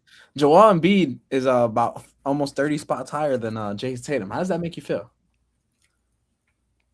No, this list is so fucking bad because now I'm realizing Clay is legitimately better than the dude's 98. The dude should definitely be up there now. Now that I'm looking at this shit. Dame is 29 spots above Jason Tatum. Whoever made this list is legit retarded. And 34 spots above Clay. Dame Doll. How is Dame even on top 100 in Perry? Listen, I hate to shit on this guy, but CEO Mel's above Tatum too, which I disagree with. See, and then I'm not looking at anything ahead, but all I gotta say is if I see, hopefully not, but if I see this nigga Brown on this list ahead, I will fucking, I'll literally right. Hopefully, this is why people think Tatum's a bum. Because well, Dame's better than fucking Tatum because this Bleach report put it out. Beyond ridiculous. All right. Well, at 59, we have Tracy McGrady. 58, Willis Reed. 57, Luka Doncic. At 56, we have Dalton Schultz. 55, Bill Walton. 54, Reggie Miller. 53, Gary Payton. 52, Dwight Howard. 51, Ray Allen. And 50, Dominique Wilkins. So, I'm just trying to figure this out. Why is Luka this highly regarded above Jason Tatum? Who he beat in the finals, by the way, too? And why the fuck is Dwight Howard above fucking Tatum? Ray Allen too. Bill Walton. Yeah, this is disrespectful as fuck. Tracy McGrady, and I love T-Mac, but like, bro, come on. He couldn't even get past the first round. Yeah, this is man, what the fuck? And then people say, and you got idiots in the comment section saying that people glaze Tatum. Like, get the fuck out of here, bro. Like, oh my gosh, how is Jason Tatum that? Like, come on, man. This is how bad this looks. I'm a defending Boston Celtic. Like, holy shit, man. All right, Brandon, you have any comments? My bad. I don't know if you can hear my cat. She's like in heat right now. But I mean, I told you this list. You know, we keep going because there's names that should be on this list too. But whatever. All right. I'm assuming they left out your boy. They left out a couple guys. They left out a couple modern guys, especially my boy. But all right, well, let's get to it. 49. I know CEO's about to blow a gasket. I want to read 48 about Tatum. 49, we have Paul Pierce. At 48, we have Russell Westbrook. At 47, we have Elvin Haynes. At 46, Kevin McHale. 45, Anthony Davis. 44, George McGinnis. 43, Walt Frazier. 42, George Gervin. 41, Rick Barry. 40, Patrick Ewing. I mean, actual fun. Damn. Shots Bleacher Report. No way. No fucking way they got this asshole in 34. There's no fucking way. All right. Well, let's get into it. 39, we have Clyde Drexler. 38, Bob Pettit. 37, Bob Cousy. 36, Allen Iverson. 35, Steve Nash. 34, James Harden. At 33, Jason Kidd. 32, Kawhi Leonard. 31, John Havlicek. And 30, CP3. You got CP3 in 30? I mean, Jason Kidd, how the fuck is, 33 Jason Kidd. By the way, Jason Kidd is 60 spots above Jason Tatum, a better Jason, not that I don't like Jason Tatum. He's cool. It's just, his team. But like he's oh my God, he's 65 spots above Klay Thompson. And you know how much I despise Klay Thompson, but Jason Kidd, the disrespect, the man had, like, I feel like I dropped better stats in the fucking LA Fitness than he did in the NBA. Like, that's just, I had to put that out there. Fuck Jason Kidd. They got James Harden too. They got James Harden and fucking Russell Westbrook above Jason Tatum. That's beyond. It's beyond crazy to me. Well, fear the beard, RJ. Except in the playoffs. All right, we're going to the top 25 here. 29, John Stockton. 28, Scottie Pippen. 27, Isaiah Thomas. 26, Elgin Baylor. 25, Barkley. 24, Giannis. 23, Dwayne Wade. 22, Karl Malone. 21, Moses Malone. And 20, Dr. J. No way in hell you leave Isaiah Thomas out of the top 25. Huh? Like, this is like he's below Karl Malone. Well, like what? The mailman are the CEO. This is a top 4 point guard of all time. How's he out of the top 25?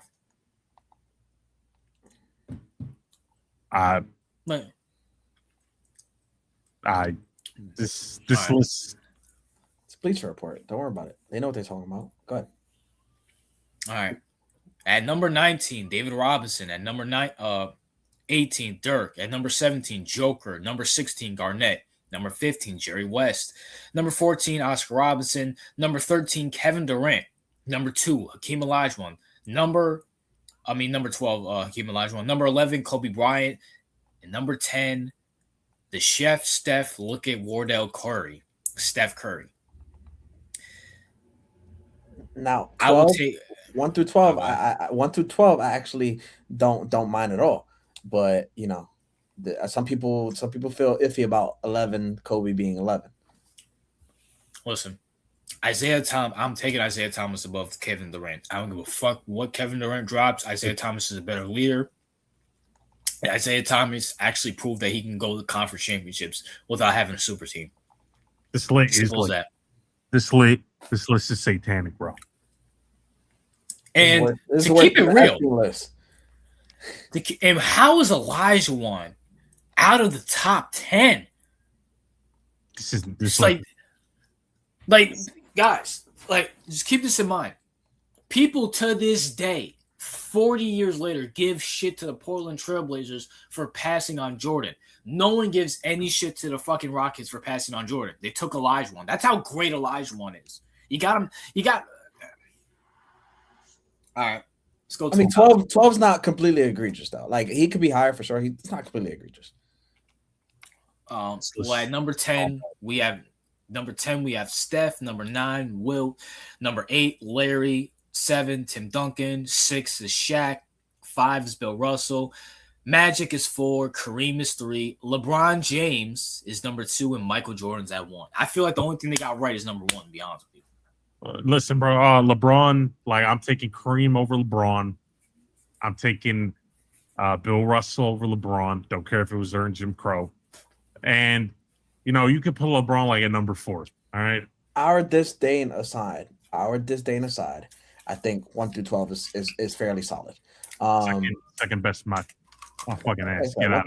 1 through 12 is fairly solid, but then you start to think about like past that, like who could be like. I think 12 through 25 is crazy, and then from 30 to 40, it's like, all right, what the fuck are we doing?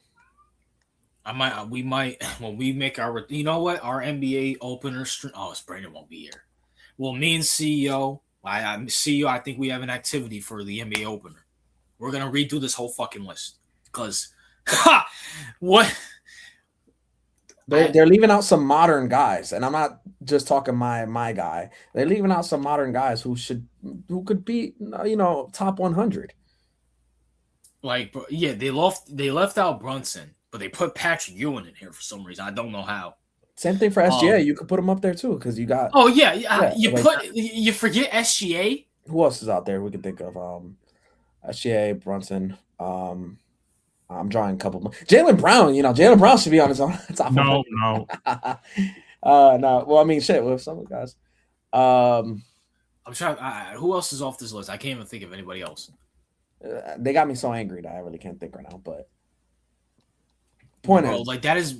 Like, bro, what in the my gosh, bro. That's Bleacher Report, though. They know what they're talking about, RJ. Come on. You know what? This is I'm gonna read the caption. Bleacher Report releases of its top 100 NBA players of all time instantly reignites one of sports' favorite traditions, arguing over rankings.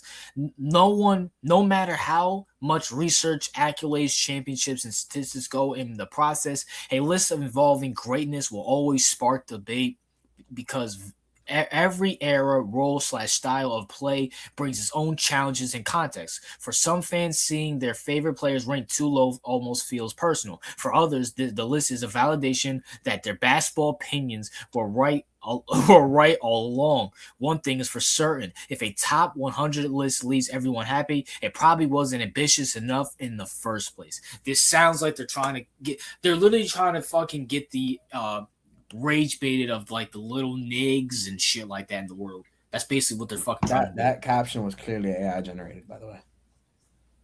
Like, holy shit. That list is probably AI generated. Yeah. Yeah, I wouldn't be surprised. Actually, AI probably does a good job, man. CEO and Brandon, are you guys ready to apologize to me saying AI in sports is a horrible thing? Look what Bleacher Report just did. Well, look what Bleacher Report just fucking did, bro. Yep. To be fair, it's just a clickbait out. So it's not really part of it. Listen, they're all controlled by the tiny hats. I called this out 2 years ago. Once again, I try to help CEO and Brandon, but they got into the chambers, and it is what it is. Excuse me, I don't control Bleacher Report. All right. I mean, first of all, Brandon's part of the cabal, so I don't control Bleacher Report, and I don't know if you heard me earlier. I think this list is worse than the Epstein list. So, regardless, listen. Shout out to Bleacher Report. You guys just don't know ball like them. Bro, Tatum's not as good as Damian Lillard and Luka Doncic. Dame hit a shot over Paul George one time. And what is he? What is you talk about? What has he done? You talk about KCP? What has he done? What the fuck has Dame done ever since then? Listen, Paul George was in MVP conversation at the time. Come on, he dropped three albums, RJ. He dropped 3 albums. That matters. Like, bro, come on, man. Like just miss, like, bro. That's so fucking ridiculous, man. I can't. Moving on. You know what I'm saying? Let's talk about this, man, because this is big news in the sports world. Ryan Clark and Cam Newton cut off of ESPN. You know what I'm saying? CEO, your thoughts on that? I mean, first of all, ESPN as an outlet is garbage. All right, so you know, it's not like even like, although I do support the getting rid of Ryan Clark, because Ryan Clark is beyond a clown. The dude is literally like his whole thing is literally this 24/7 race bait. Yeah. Like he and I don't even think he believes it. I think that he might believe like some of it, but his lane, like when you're in mainstream sports media, you have to pick a lane. You have to pick an archetype. Like Skip Bayless' archetype was just being a perpetual like LeBron hater or something like that.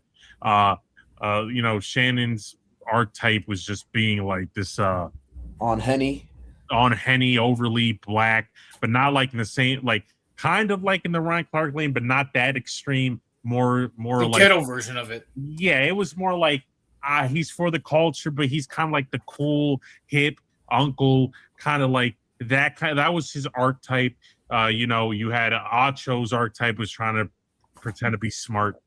Like you have different archetypes. So Ryan Clark decided that his archetype was going to be like extreme, like race baiting, extreme, this 100% identitarian politics. Like that was going to be his lane. I don't know why he thought that would work.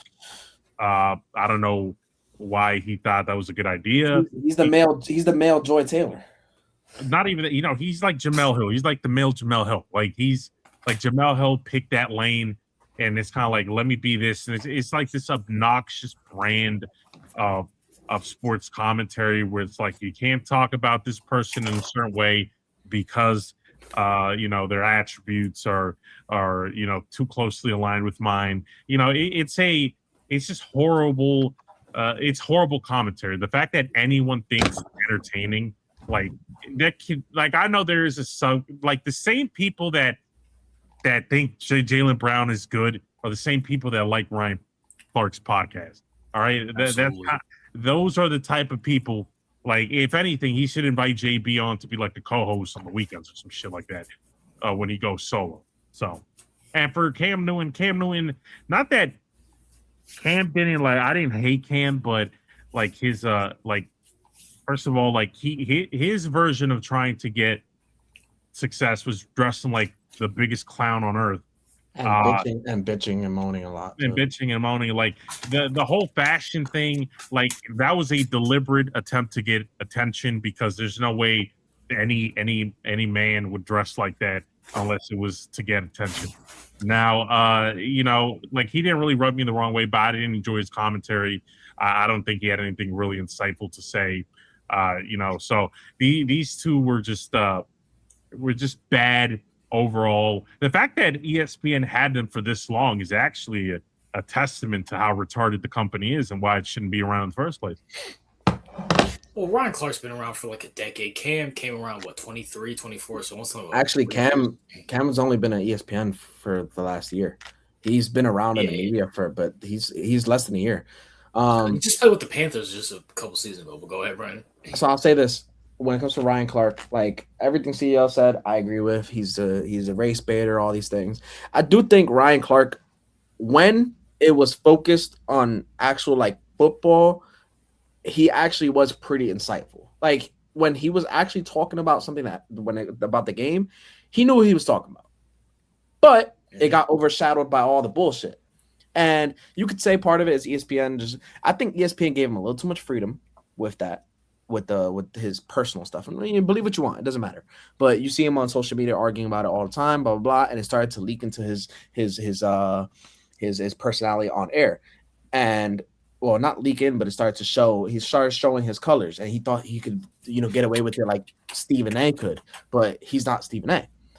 But I think he's more insightful than Stephen A. I think he knows more what he's talking about than a Stephen A. But he doesn't have the personality. Hey, you better watch out. Stephen A. Smith scored 51 points against the D1, D3 team after a scrimmage. You better watch out, bro. Excuse me. Yeah, sure. But I think he's more insightful. I think as an analyst, he's better than Stephen A. But he doesn't have the personality. And honestly, he complains like him and Cam both have that. They both fucking complain. You don't want to listen to them. They bitch and moan. It's like, when you have that old woman in your family who always says, "Oh yeah, I'm hurt. Oh, my ankle. Oh, my head. Oh, I can't wait to die already." That's Ryan Clark. And then you look at Cam Newton. Cam Newton's only been there for a little bit, and Cam Newton genuinely just really isn't entertaining as a sports analyst in this case. He's somebody that you could put on like Club Shay Shay or some shit like that once in a while. It's fun because Cam Newton, he's a fun personality sometimes. But his whole brand over the last year is just complaining and saying it comes down to these things. Either you're complaining about the game, which don't get me wrong, the game it's usually football, right? It doesn't, so I get it. Or he's saying, "Oh, I could still be a quarterback," or it's something completely out of the fucking random. Like, he provides nothing to ESPN. He provides nothing to ESPN besides his name. And even then, his name, I mean, is Cam Newton that popular nowadays? I don't believe so. They both got cut specifically to get Pat McAfee more money. And I feel like, I don't know how you guys feel about Pat McAfee. I personally think he's cool. You guys might not like him as much. I don't know. But I'll say that Pat McAfee, the only reason he's got that much money, he's got that much pull, is because he owns his own show. Cam Newton said it himself. If you want to make it, you have to own your own show. Shout out to Pat, because he's got his hands in everything. And I think he's cool with College Game Day, and he does WWE sometimes. He does this and all of that. He owns his own show. That's why he has ESPN by the balls, and they made so many cuts to get, the biggest cuts are the ones we're talking about, but they made a lot of cuts to make him money. And he's got like damn near, he's not there yet, but he's close to like Stephen A. Smith pool, just a little bit. One more thing. Cam Newton also probably got cut because Stephen A. got him cut, because Cam Newton had Jason Whitlock on the show, and absolutely, and Cam Newton was letting Jason Whitlock pretty much shit all over Stephen A. Now, by the way, Ryan Clark did defend fucking Stephen A. Still got fucking going. Yeah, because he's cuck. He's going to take it. They might bring him back eventually, but the thing, they actually could bring back Ryan Clark eventually. It wouldn't shock me. But Cam Newton, again, you provide no value, and you have Whitlock on your show who's attacking the Golden Boy. Yeah, it's a problem. It's a problem, and I don't blame ESPN but so much for that, because they're going to protect their golden goose. At the same time, like, Cam Newton didn't do anything really wrong. He let him talk. He didn't tag along. He just let Whitlock talk, and that's what the media is supposed to do. This is what journalism is supposed to be. But ESPN, they're who they're owned by. So, well, listen, no, the only thing I have to say about that, with the whole Pat McAfee thing, I don't watch him personally. I have no interest in Pat McAfee's content, but he's a very technically he's a football player. He's a punter, so not really. He's an entertainer. But he's an entertainer first. And a lot of these, and I think we spoke about this before, I think when media was at his, I guess at its prime, right, sports media, it's usually people that are not athletes running the ship. And you have to be an entertainer, even if you're going to talk about sports. It's always entertainment. It's always personality. It's always charisma over, well, I played the sport. Like, I get it, but the vast majority of fans have not played the sport, so they don't give a fuck if you played the sport. I'm just going to be honest. He's got pull. Sorry, he's got pull as well. Like he's a punter, but because he was an NFL player, he's got pull to get these guests. He had Aaron Rodgers for fucking 3 years, which fuck Aaron Rodgers, but that's yeah. But like his success is not anchored by the fact that he was a a punter. It just helps. It helps for connections, but the because it like we had the Kendrick Perkins, no one watches it. You have like we just said, Ryan Clark. You have sometimes you have Scottie Pippen on. No one gives a fuck. Like you have these players who are so accomplished, all on the basketball court or off the field, but they want to see the punter, even though like what would a punter really know about anything if we're being honest? Like, but they want the entertainer. They rather watch Stephen A. even though Stephen A. is a bitch. They'd rather watch Stephen A. They rather like the only one that's kind of made an exception on that is kind of like Shannon, who's actually good on the field and off the field in terms of personality and things like that. Like apart from him being kind of like the dual threat, most athletes are talentless when it comes to entertaining an audience. And so the whole thing where we got to get a football player here, like it's not always necessarily true, or an athlete, because a lot of these athletes sometimes are as boring as fuck. So let's just keep it real. And I'm gonna just keep it real with you. And CEO actually brought something to the foreattention. They did probably cut Ryan Clark and Cam Newton because they would have to pay McAfee. But my thing here is this: no disrespect, he's a fucking punter. He's a fucking punter who played with Peyton Manning majority of the time. How many times did Peyton Manning have to fucking punt the ball anytime he was on the fucking field? Rarely. And Pat it's beyond. Go ahead. I said Pat said it himself. Pat would always say that too. He's like, I didn't really have to do shit. Peyton Manning was my quarterback. Oh, yeah, and just interject real quickly. Yeah, it was Brandon that said that. Don't confuse me with that dirty Jew. But continue. Brandon said what? The Pat McAfee thing. That he's a punter? No, the paying Pat McAfee, I think. Oh, yeah, but CEO did say he's a punter. And I'm like sitting here thinking, like, yeah, this nigga wasn't an athlete technically. Not really. I mean, come on, he's okay. I'm not gonna disrespect because at the end of the day, like he is a punter. Punting the ball is pretty hard, especially when you have guys coming at you. I get it, but he's not a quarter. Like I'll give Dan Orlovsky more credit of being an athlete than fucking Pat McAfee. But Dan Orlovsky's not entertaining. But here's my thing: I can semi-understand why they did what they did to Ryan Clark for Pat McAfee. Because say what you want, Pat McAfee does bring a lot of audience. He does bring a lot of views, which means he brings in a lot of money. And I said this in my video. I don't know if you guys saw my video, but I'm just stating here right now since we're talking about it. The fact of the matter. Well, I almost put it to you like this. For any black Kaiju, Master J, all the cuck black men, heterosexual black men, look what happened to Cam Newton and fucking Ryan Clark. They cucked for the LGBT. They cucked for the trans shit. They cucked for women. They cucked for all this shit just to get cut. Meanwhile, Mina fucking Kimes, a 5'2" Asian girl, is running NFL Live. So you're telling me Ryan Clark is not qualified to run any of it? No, she's not. So you're telling me Mina Kimes, who is 5'2", an Asian girl, who's like in her 40s, by the way, as well, too. Like, even if she was like 20 and hot, okay, fine. But even that was still egregious. Ryan Clark, decent safety in the NFL, played in a couple Super Bowls, whatnot. He's not Ed Reed or anything like that, but he played in the league for over a decade and was one of the greatest LSU safeties ever. He's not qualified to run NFL Live. Cam Newton, who won a national championship, who went to a Super Bowl, who won a fucking MVP, he's not qualified to run NFL Live. But Mina Kimes can. She can. What does Mina Kimes know about football? Can someone in the comments see? I know you still watch that slop. Has Mina Kimes said anything insightful about football the last 5 years? Can you just pretty sure her qualifications come from fantasy football. She was a stat watcher for fantasy football. We have to, and this goes back to Brandon's point about the leverage that Pat had.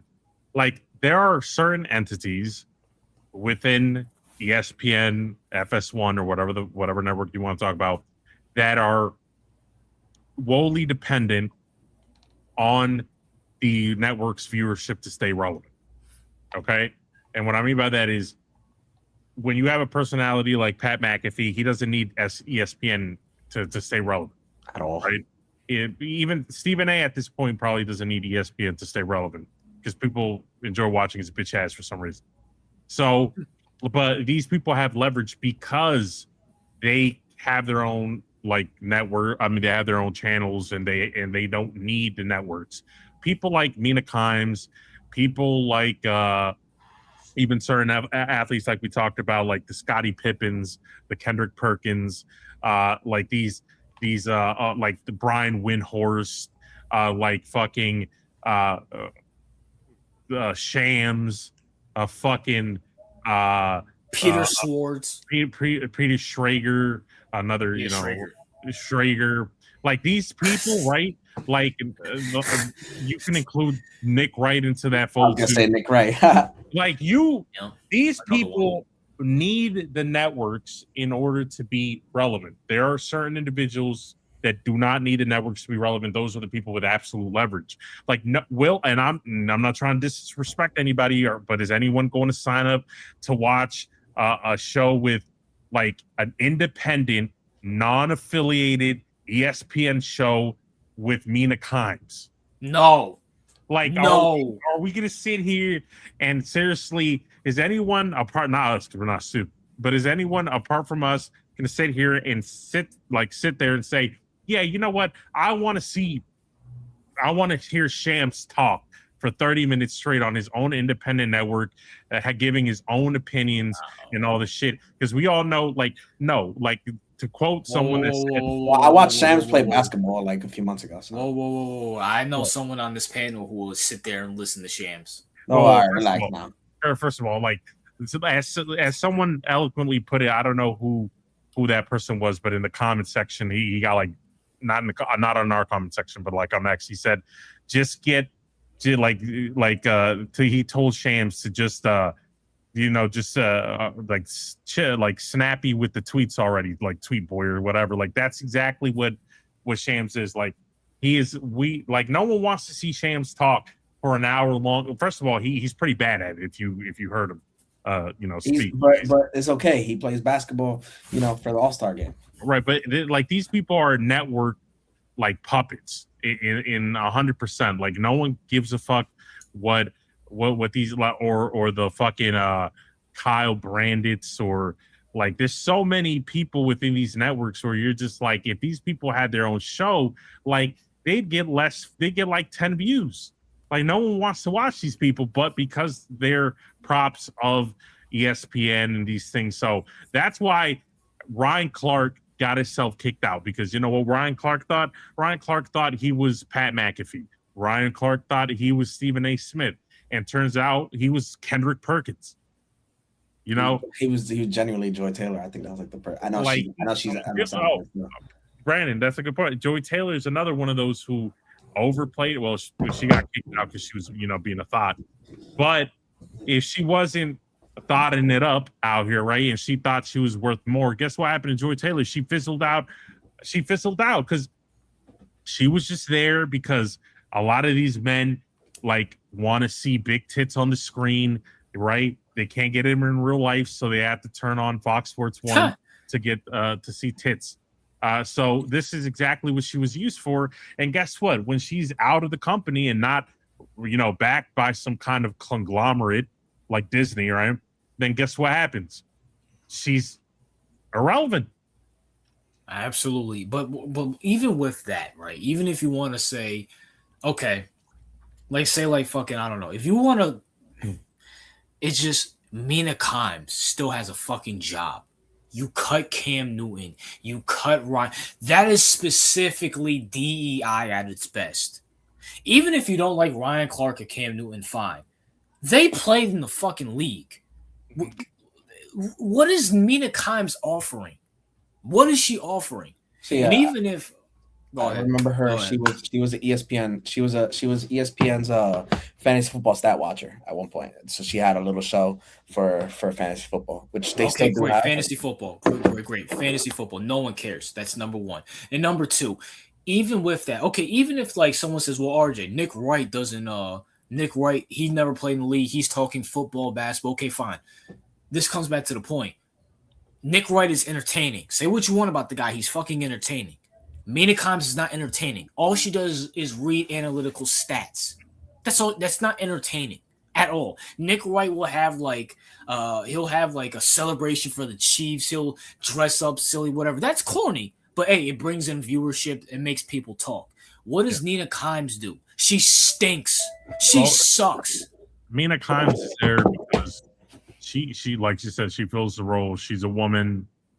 She's a talking football. She's a Yale graduate, which matters. So, well, speaking of that, right? I'm pretty sure Nick Wright graduated, whatever. I mean, Ryan Clark graduated from LSU, Cam Newton graduated from Auburn. You know what I'm saying? It's what it is there. But like what I mean by when I say Yale graduate is, I mean like she's considered like in the from like elite intellectual stock, right? Yeah. Meaning, all right. Go ahead. Meaning that.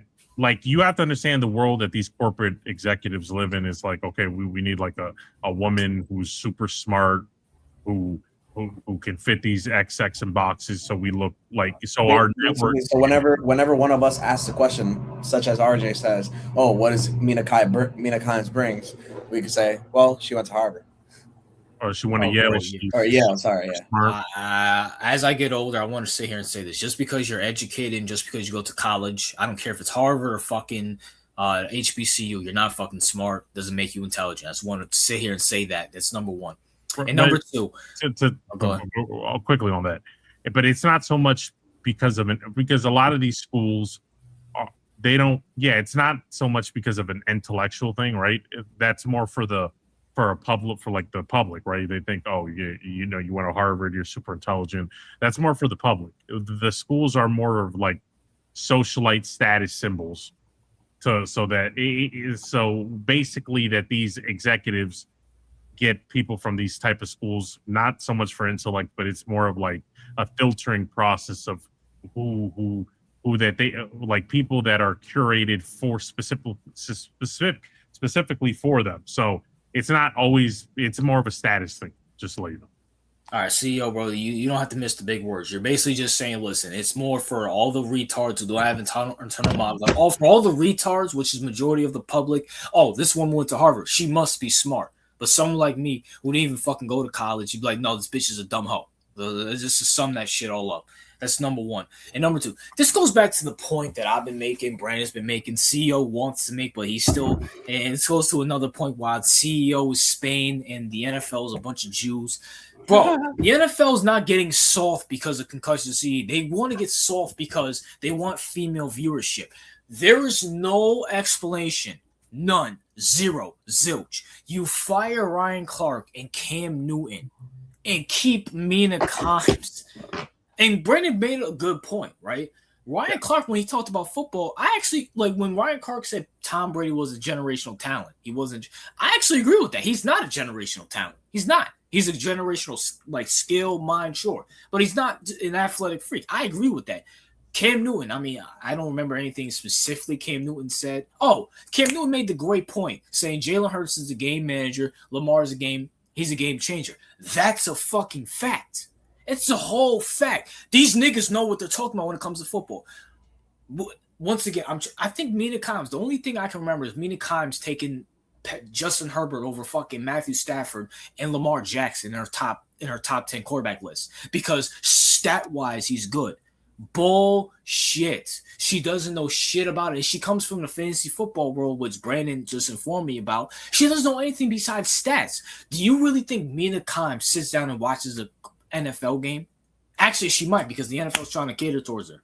So this is the whole female gender. This is why football's dead. This is why you can't have physics. This is why you can't have nuanced offenses no more because Mina Kimes can't understand what the fuck's going on. She doesn't know what a 3-4-4-3 defense is. She doesn't know what a shotgun is or what a pistol U is. Like I said, a lot of these, you have to understand, like, when these corporations hire people like Mina Kimes, they might like her. They might think she's smart, right? Like the hiring managers at ESPN might like her, right? Personally, from a personal perspective.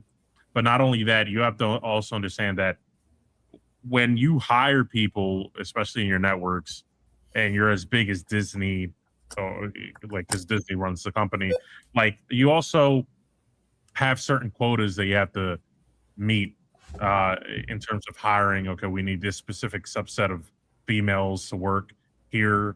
We need another group to work there. One, because not directly, but sometimes the government, if you hire women or hire specific groups of people, or like from like people, also like disabled people get some of this where you get certain tax benefits, right?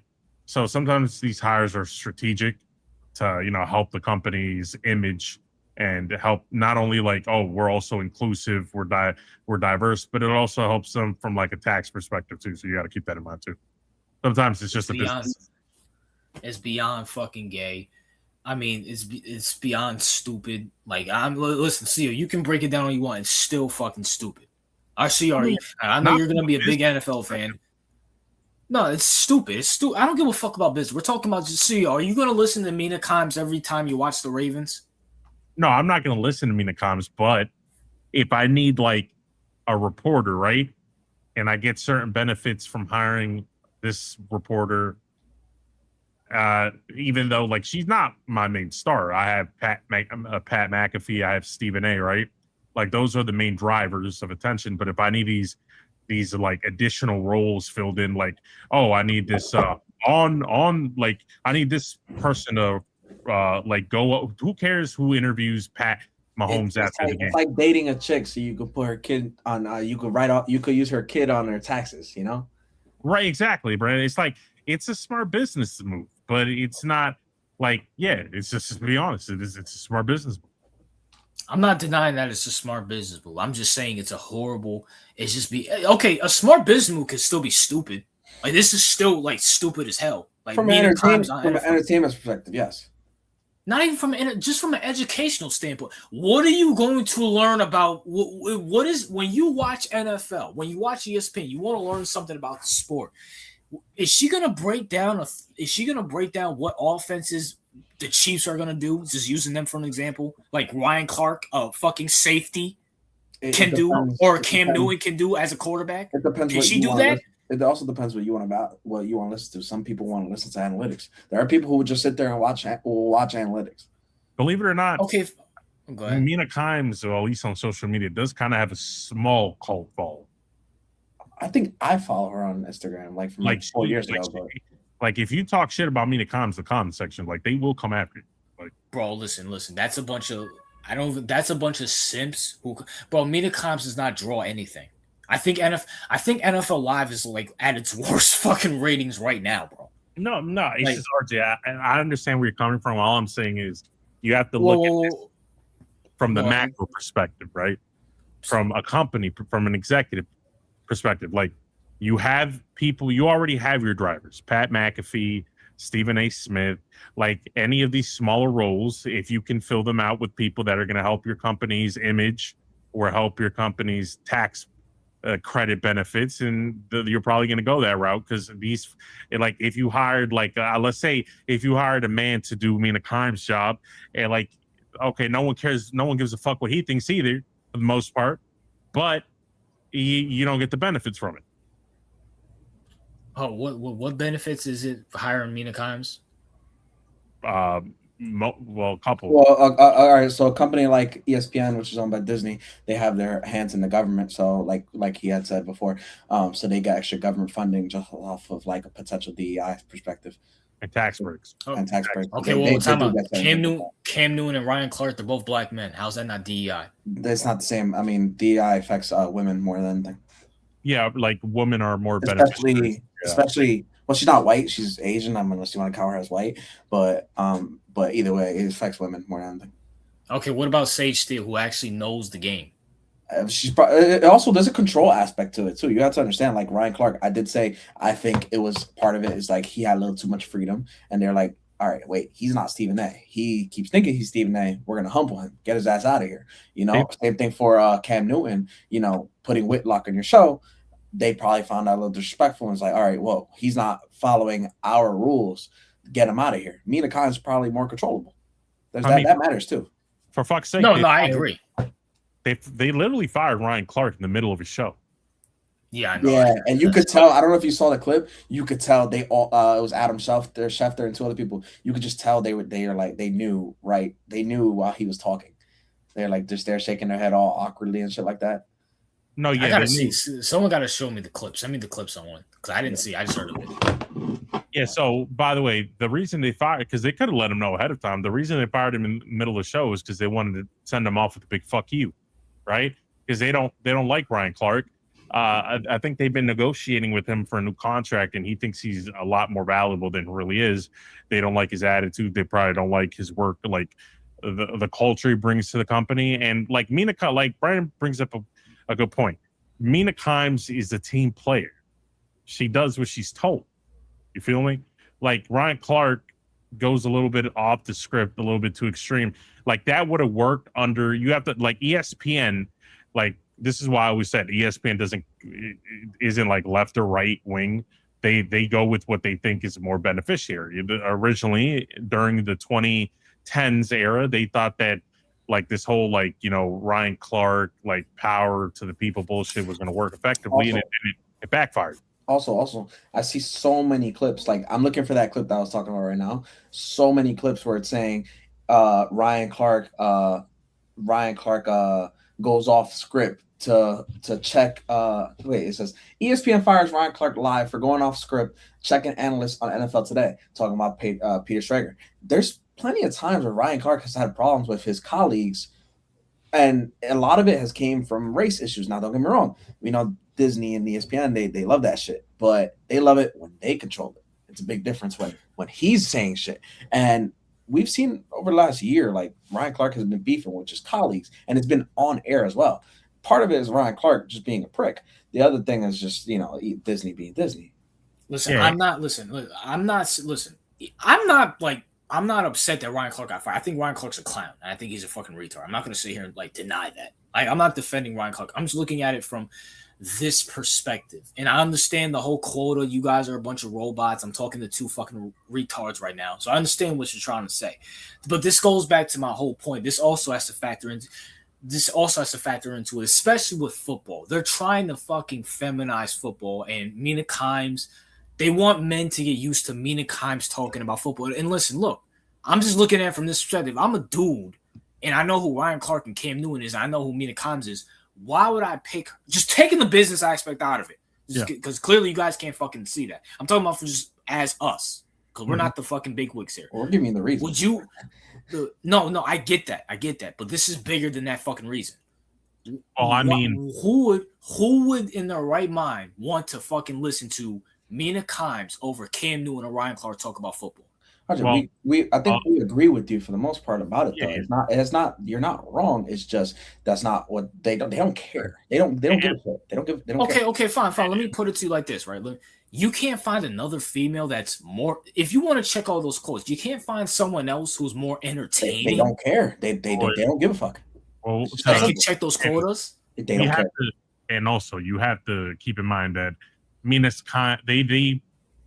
they have to like their roles are not the same. Like Cam Newton's role and Ryan Clark's role are more in the entertainment sector of the company. Mina Kimes is more of a let's bring in our special analyst for like 3 minutes to go over this, and then we're gonna send it back to the people you really care about. No, like, she has her own show. She runs NFL Live. She has her own show for like an hour. No, yeah, but my thing is like when you have like that was Mina's role for the longest. What I just stated, right? Mina's role was like she's a specialty analyst, and throughout the years she has gained favor within the company. Why? Because she's, as Brandon stated earlier, she's a team player, she's controlled, and you will get special positions within the company based off of that sole factor, because they will reward her for her basically for her being compliant, right? So like ESPN isn't solely about or Disney isn't solely 100% about like, okay, let's find the most entertaining people possible. You would think that would be part of it, and it is to a certain extent. But I mean, they profited $12.4 billion last year. They don't give a fuck. No, right. Like they care about control, like Brandon said earlier. They care about what helps them out, like from other aspects of the company. By the way, they're backed by Disney, so even if they weren't making shit ton of money, they could stay afloat. I get that. I get that. I understand that. And also, I want to sit here and say this. Now, granted, Ryan Clark got himself fired. Cam Newton got himself fired. I will say this, though. Ryan Clark did defend Stephen A. Smith, saying what Cam Newton did was clown shit. So I will say that. Just to give him. He does. So Ryan Clark does go off script here and there. But he does toe the company line. I'll give him that. I mean, you argue with enough people in your job, you're gonna get consequences for it. Like, and it doesn't. Well, that's all we see. We see it on TV, which is bad enough. Imagine what happens behind the scenes. I mean, this is again Peter Schrager. That was a big one. Like, I want to say a little less than a year ago. He's done it with Pat McAfee. He's done it with there's another guy, son of a bitch. He's done it with if I'm not mistaken, he's done it with Orlovsky as well. He's done this plenty of times to where it's like, all right, you're not gonna. These are our little IDF soldiers. You're not gonna go after them. And you know what? The interesting thing with the whole Peter Schrager thing, right? Like, when he basically told Peter Schrager that you really can't comment on this topic because you're not like a football player or something like that, right? Yeah. But he said it. He didn't say it like in a super overt, disrespectful way, right? He prefaced it multiple times by saying, "Listen, I don't want to offend you or nothing. This, but from like you're not from a player's perspective, right? So it's not like he outright said it." Like in a disrespectful way. That's the non-player coming out on you. Right, exactly. But when you heard Peter Schrager's response to it, he was like, "Don't belittle me like that," right? So basically, which but from Peter Schrager's perspective too, it does look like, like obviously, can you say Ryan Clark is wrong? No, I think Ryan Clark is justified. But it's like you say it on live TV like that, it does come across a little disrespectful. No, right. But like, if the reason I highlighted that moment was specifically for, like, I felt like even watching that, because like I said, Ryan Clark prefaced it many times by saying he didn't mean it in this way. He was just talking about it like in from a player's perspective. But Peter Schrager took it like more to heart, and he said like, "Oh, like don't belittle me like that." And I feel like if he had a better relationship with Ryan Clark behind the scenes, he wouldn't have taken it so personally on camera. But he did take it more personally on camera, and Peter Schrager never struck me as somebody who would get that offended on camera unless he didn't like them behind the scenes. So no, I get that. I understand that. And also, by the way, just to sit here and say this, well, this goes back to my point. Once again, Ryan Clark and Cam Newton are both told the company line in this aspect. They hyped up feminism. They hyped up the LGBT shit. So I will give them that. I think Cam Newton went on his podcast and said, Mina Khan is one of the best people talking about football right now, which is utterly fucking ridiculous. But, I mean, Tom Pelissero got fired too, which kind of makes sense. I mean, you got already so many analysts and they all do the same exact job. At the same time, a guy like Tom Pelissero probably brings more value than some of these guys that we're talking about. Maybe not specifically Clark or Cam Newton, but I think that's like something worth noting as well. They're getting rid of once again, CEO, he still watches the NFL slop, so he'll be watching a lot of Mina Kimes. Brendan follows her on Instagram, so I'm going up against two Mina Kimes cult members. Hold on. I follow her like mad long ago. I just checked. I don't follow her. Bro, why? Why would you even follow the bitch? Hold on, this was so many years ago. Because he finds her attractive. He just said so. Oh, that too. Yeah. Bro, he's not. No, she's not. You don't like Asians, so it doesn't. I'm not gonna. No, it's not. She's old and wrinkly. Like, what the fuck? Older women could be attractive too. What the fuck? No, okay, I agree. I agree. I think Emma Stone's pretty. And even though she's got older. That's Emma Stone. Okay, but Mina Kimes is like not attractive. I found some Asian women attractive. That's your prerogative. I mean, that's the whole. Oh, see, you see what Mina Kimes look like? Would you like Brent, CEO? You see what Mina Kimes looks like? She's not attractive, right? I mean, she's not my type, but I do think that certain Asian women are attractive, so I understand where Brandon's coming from. Like you just don't like Asian women in general. So it's not like I find Asian women attractive. There's a hold on. Oh, who's the girl that played London Tipton back in the day? Wait, you find you know what I'm talking about, right? She's married to the Home Alone guy, right? She's attractive. She's attractive. She's Asian. Mina Kimes is not that. She's fucking ugly. That's your prerogative. We're arguing about the wrong thing. The point is, also I wanted to make a point earlier. If you're gonna get fired from ESPN / Disney, do it in a cool way. Go out like Paul Pierce. I don't want to give him too much respect, but go out like Paul Pierce. Have some strippers on live. Oh, that's crazy. He got fired because of that. That's exactly that's what I'm saying. Go out with a bang. Don't go out because you weren't loyal enough. You know. Shout out to Kaiju. Kaiju said, "Remember when she said she wanted to keep Geno Smith? That's the analyst that these two fags on the panel, right? Like, you know, what I'm saying, listen, RJ's doing that my people shit, that Jew shit, and spinning a narrative. We never even defended her. We just talked about the business. No, we're explaining the thought process of the executives. That's all.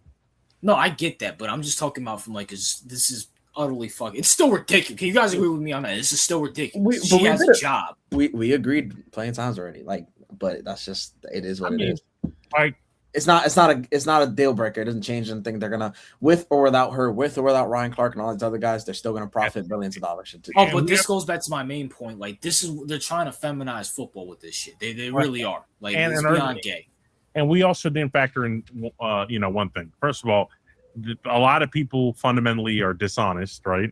Actors, and they don't say that a lot of these women, I'm not talking about Mina Khan specifically because I don't think it really applies to her, but a lot of the women that are hired on the sports networks are there because they're, like I said previously, they're there to be looked at, right? And as we learned from the Joy Taylor situations, a lot of these executives be fucking them behind the scene. So, like, I wouldn't be surprised, and I don't think it would be surprised if you see a lot of these women who are career women have some kind of sexual relationships with the executives behind the scenes. Now, and Mina Kimes feels that as well too. I won't sit here and say that too. And as you just figured out, Brandon finds her somewhat attractive. Why wouldn't some other executive find her somewhat attractive? You know, my people. Listen, that does not shame. Mina Kimes definitely has fucking sucked some dick and took it up the ass. At these is no question. A lot of these career women do that. I mean, Joy Taylor did that. Yeah, I'll keep it real with you. Some of these niggas on these fucking channels. Yeah, some of these exactly. RJ, that's a good point. A lot of these dudes probably, to get up that ladder, probably, because there's a lot of gay executives out there. So I wouldn't be surprised. You know what I'm saying? They go over waist, a bunch of fucking pansexuals out there. You know what I'm saying? If you're an athlete, I feel like you kind of get the pass, but Wait, they get the pass taking up the ass? No, you get the pass of like you don't have to take it up the ass. Like, I don't think Cam Newton or fucking Ryan Clark. I don't think they had to take it up the ass. That's debatable on Ryan Clark. I mean, Shannon Sharp is definitely on that suspect list. I'll say I think he just takes it up the ass because he likes it. Are y'all talking about when he was walking like that? That he had hip surgery? No, he had a best friend that was like a gay stylist, bro. But how many stories have come out of like him getting outed? Like, it's like what, like 4 or 5? Like, at this point, the trend is like you're doing something, bro. Like, we heard him had sex on Instagram Live. Maybe that was on purpose, right? Yeah, he did that on purpose because he's trying to beat totally did that on purpose. He's trying to beat. Which, by the way, there are a lot of rumors that he will come back. So it would. So see, Brandon saying that Ryan Clark could come back. That is a possibility. I will say that because I do think they'll bring back Shannon Sharp. And I think Shannon's probably like bi, if I had to guess. So, but who cares?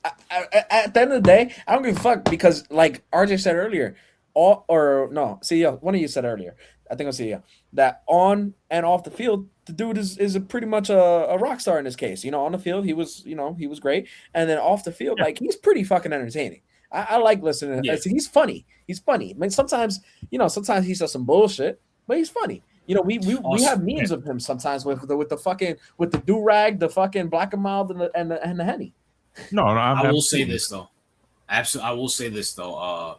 I love the fact how he's left these networks. He's being Shannon Sharp now. He's talking correctly. We don't see him with Henny or fucking do rags and stuff. So that was clearly a gimmick. Yeah, it was a gimmick though. Like, you have to understand, a lot of these networks during that time period, like, he doesn't do that on his personal channel because a lot of these people, like you have to understand, like, Shannon, no matter what his preferences are in private, but he grew up in the rural South, and I'm pretty sure he has some kind of he's not as as pro. Like, come on, bro, he doesn't like black women. Let's be honest. Like, I mean, there's a reason for that. Like, he probably has certain opinions, but he has to portray himself in a certain way to get in favor with the executive. Yeah, that's a fact. What I'm saying. Speaking of that, CEO, before we talk a little bit about Errol Spence and Conor McGregor. Uh, See, why do you hate F1 CEO? I mean, I don't like hate it. It's just gay. Why do you think it's gay? Because we have an F1 expert here in Brandon. So I would say expert. I enjoy it. I'm not an expert. well, someone who enjoys it. I mean, listen, I'm not. Listen. I'll be no, honest. My bad, Like I don't think it's I don't like I'm being facetious when I say that. All right. That means F1 is not better. F1 is not better than soccer. You're out of your fucking mind. Whoa, like, I never. Where the fuck did that come from? Because I never said No, that. it came from Marcus. Oh, I was about to say. responding to someone in the comments. I was like, relax. I never said that shit. To be fair, I don't hate it. I just It's not his thing. I don't have an opinion on it. Like, is it like? Yeah, I don't hate it. It's just cars going around in a circle. There's not really much to hate about it. I can't get mad at that because I understand. Like 2 years ago, or not even. I never really thought about it. The CEO's never really thought about it. He never cared. But the same way, like I always thought it was kind of like, all right, whatever. It's just racing, But then I started to actually understand it and the mechanic parts of it because there's also a lot of mechanic stuff to it that I started to get into a little bit. And I'm like, okay, hold on, this is kind of cool. Like, and in my personal life, right? I'm not gonna be an F1 driver. I'm not rich, but I'm saying like in my personal life, right? Now that I'm going to the military, I can do welding school and shit like that. I can do it out now too, but I can get paid to do it. And these are things that you can get into. You can work with cars. You can work with hydraulics, all these different things. And you start to understand it a little bit more. That's why for me, it is definitely entertaining to me now. But I wasn't watching it a year ago. I've been watching it like over the last 9 months or so, and I enjoy it. But that's, like I said, it's racing. You either like it or you don't. Listen. I mean, not like Brandon wouldn't have a problem fitting in those little tiny spaces. I would definitely not. No. Well, listen, if I want to see F1, I can just go on secondhand and fucking watch it for free. You know what I'm saying? Speaking of that, two fighters, one this last weekend, the other one the last weekend before that, or a couple weekends ago. We'll start off with Errol Spence. Errol Spence lost to Tim Usyk, and Errol Spence decided to finally call it a career. Well, we're not going to talk about all this other shit about Bud, what happened to him. See, I want to sit here and say, where would you rank Errol Spence, just in your mind, and do you think this is a horrible way to go out as a boxer? By the way, I was on the record saying this nigga should retire before this fight happened. All right. I'm gonna be honest. After the whole car crash incident, he's just never been the same. And I thought, that was the end of the show. And I to the point where I got tired of speaking about Errol Spence. I was like, I kind of like the whole, even though he's not like old like Katie, but the whole Katie, just like the Katie situation where I'm just like, bro, time to retire, pack it up, go away. You know what I'm saying? Like, it's just, we know what he's about. He's just lost his edge because, and by the way, not because of his fault. So it's not like I'm trying to blame him. It's just like shit happens. Like shit happens. Life happens. It's unfortunate what happened to Earl. I was a big back in 2016. Like Errol Spence was like the biggest thing in boxing. The dude was box office, and I remember that one time he showed up on FS1 with Skip and Shannon. I remember that too, yo. Yeah, the dude was like an absolute, like, I loved watching the dude box, and it's unfortunate what happened to him, but it's like after what happened to him, we knew he lost his edge, and it is what it is. I wasn't about to pretend that he was gonna ever make a resurgence because it was obvious he wasn't. So, Brandon. Yeah, basically what CEO said. I think it wouldn't shock me. He retired, right? I hope he understands what's best for him. I hope he understands, and he could definitely do something else in his career. Whatever he decides to. Maybe he gets in on a desk role or something. But shit happens. What are you gonna do about it, right? As far as because I know. Well, I don't know. You didn't mention it yet. I don't know if you're waiting to ask the question about the Bud thing, but I won't even answer that yet. I know you were saying that he would fight Ryan, and obviously now we know it's not going to happen. That's out the window. That's out the window. And I never thought it was on the window in the first place, but it's just time to go. That's it. I hope, like I said, I just hope he knows that it's time, and just accept it because this is hard for fighters, and I think this is a fighter issue in general. I don't know I know you guys don't follow UFC too much anymore currently, but like I don't know if you guys saw the Dustin Poirier thing, right? Where he was in the airport. It's gonna be bad, man. You saw that? Oh shit! There's an echo there. Oh, I'm about to connect my other AirPods. Just give me a minute. Oh, okay. See ya, but you know what I'm talking about? Yeah, That's the important thing. Okay, these fighters, when they retire, they go through a lot. That's all they know how to do: train, fight, train, fight. Me, I'm not a professional fighter or nothing like that. I train, but like even me now, I'm a little sad that I'm leaving to the military because training has been like so big in my life that it's like fuck, I don't want to stop, and I have to stop for at least the next 6 months, and before I can get back into it again.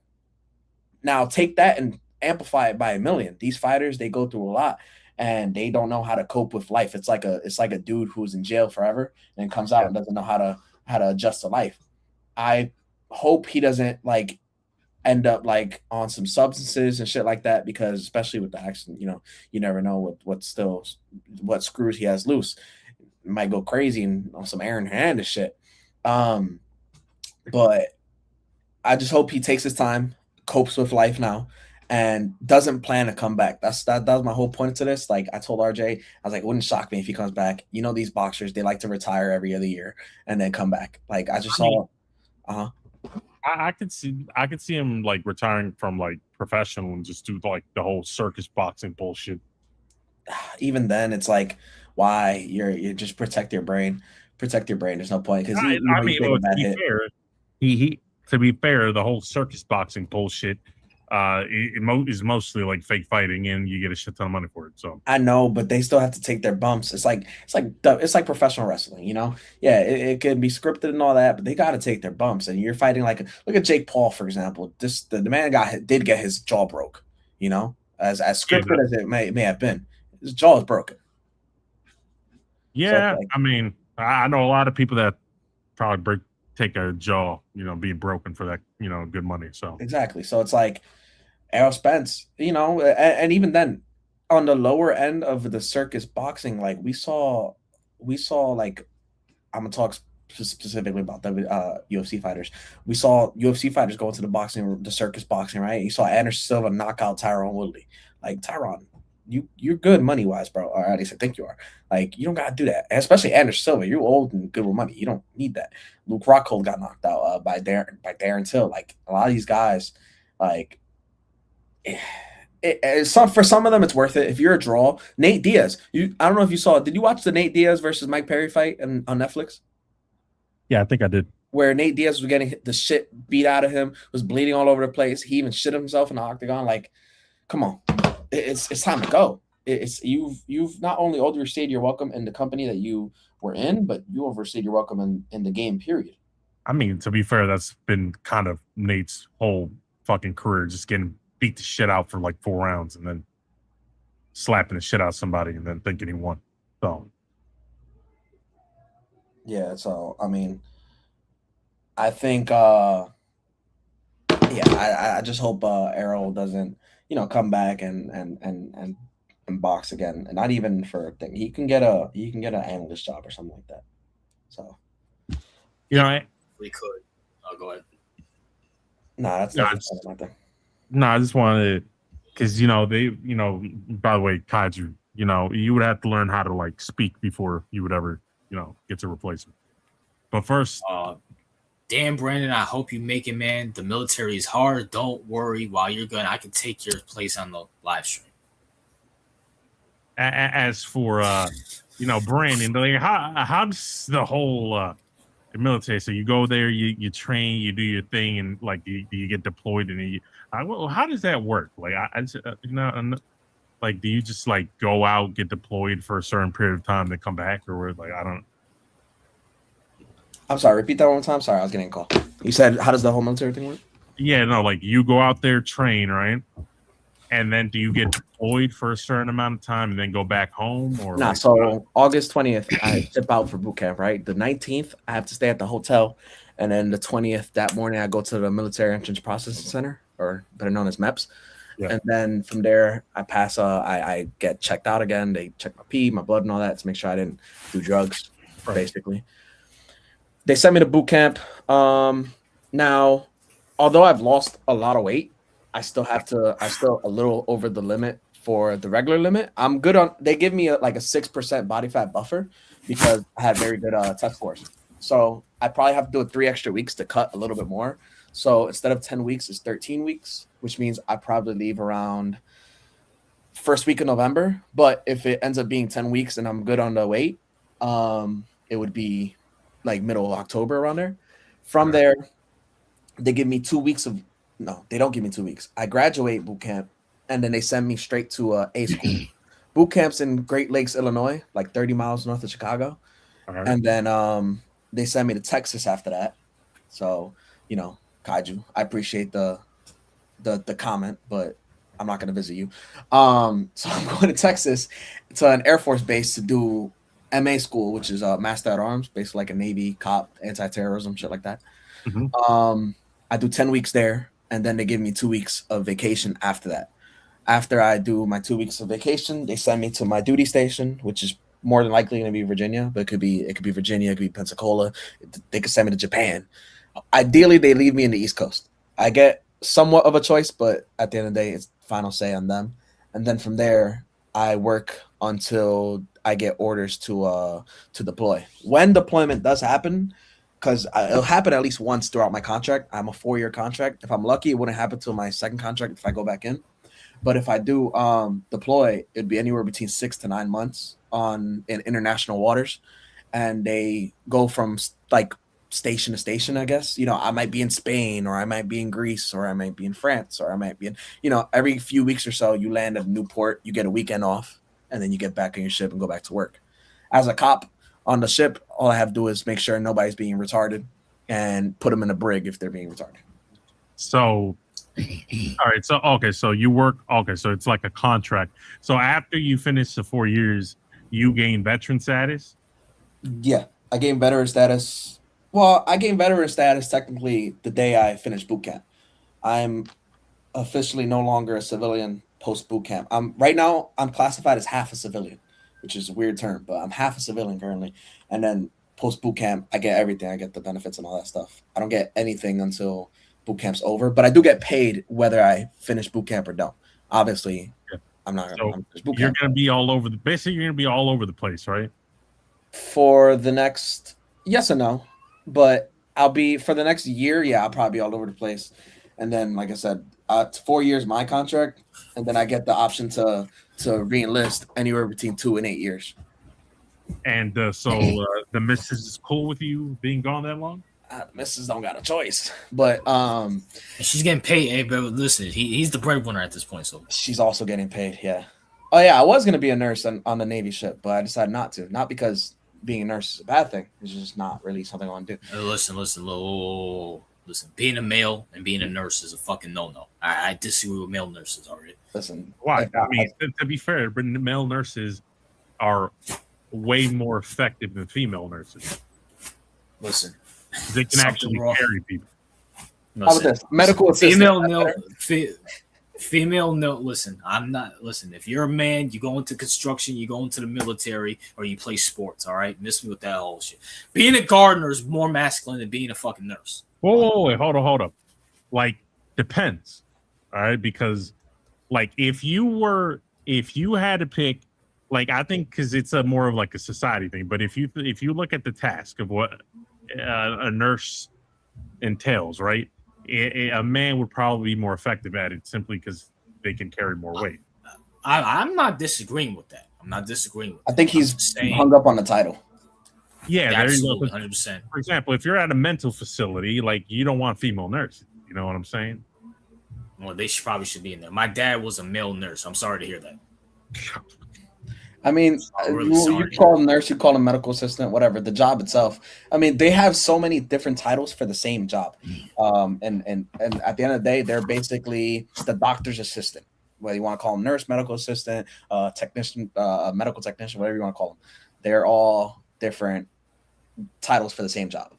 But yeah, so then like I said, as far as the wife, she's this is something I've been doing for years now. I fucked up the first time. I was a little too heavy. I gained all that weight back. I'm down like 60 pounds now, so I'm already in. I've just gotta finish boot camp and school, but unfortunately, because of that, I'm gonna miss the Knicks opener. So that means I'm gonna miss not only this stream, but the Knicks and opener and MLB playoffs too. And Which just October. Well, tell me before that, CEO. After we get off stream, whenever you get a chance, can you send me some microphone, like some links to like some microphones? You know, what I'm saying? Only gonna miss hook it up to my laptop. I'm only gonna miss October, which means I'll basically won't be able to see the Yankees get eliminated. But from there, this could be our final topics, which will be this. We told you Juan Soto was a bad contract, you asshole. What do we tell you, Brandon? I just saw yesterday this asshole's gonna be gone for another fucking few games. I mean, you can't judge a contract off of just that, but if you think that's just a bad contract because of that, I mean, what do you want me to tell you? I'm not gonna change your mind. Just admit it, Brandon. Yeah, just admit it. Nothing to admit. The man's having, when he plays, obviously, because he's been hurt a little bit, is having a career year. So, what do you want me to say? What's the best ability? Fine, but nonetheless, he's had a career year since he's been a Met. He's had career stats last year and this year. All right, Brandon, how many more years do you need to officially, I think realistically, I think you need at least 3. I think that's fair. It's like, for example, if you want to say, obviously we don't talk about this often, but if you want to say like Lindor was a bad contract, cool. You could say that because also he came to us 2020, 2021 around there, and 21. We didn't do shit. We didn't do shit till 20. That's a tough one. 24. Now you can say now it's a bad contract, but in 2024 we went to the NLCS, so it's like, all right, he's worth it. We was whooping ass though to get there, but Brandon, the point is just ahead of the curve. That's all. Yeah, sure. Maybe. Bro, listen, I watched this guy with what was it? The Padres? He doesn't. I think Yankees fans still need to get over it, and it's not you guys specifically. No, we're chilling. We're chilling. No. We're chilling now. No, they're not. That's the problem though. They're not. Okay. You guys specifically. Hold on. Let me finish. You guys specifically, maybe not. You guys, because again, we don't really talk baseball like that. And RJ, every time I talk about the Yankees or what's going on with baseball, you always get a little depressed. So I go there. But the point is, that's not because of the Mets. It's not because it's not because of the Mets, sure, but you get depressed because they're not. They're. I mean, we don't really got to talk about it, but you know why. The point is, it's one of those things where like I'll go on my Instagram and I'll see Yankees pages pop up on my feed randomly, right? Because it's the For You page, and it's just still bitching about Juan Soto after 2.5 years, something like that. What are we talking about at this point? I'll say this right. I'm gonna say this right. Listen, we're justified. You know why? It's because for some reason, Brandon, you'll ignore the other side. There's a lot of Mets fans who troll a lot of Yankees fans. Yeah, we got Juan Soto. And after 2 years, what is that result? Yes, it is. Yes, it is. Nope. Bullshit.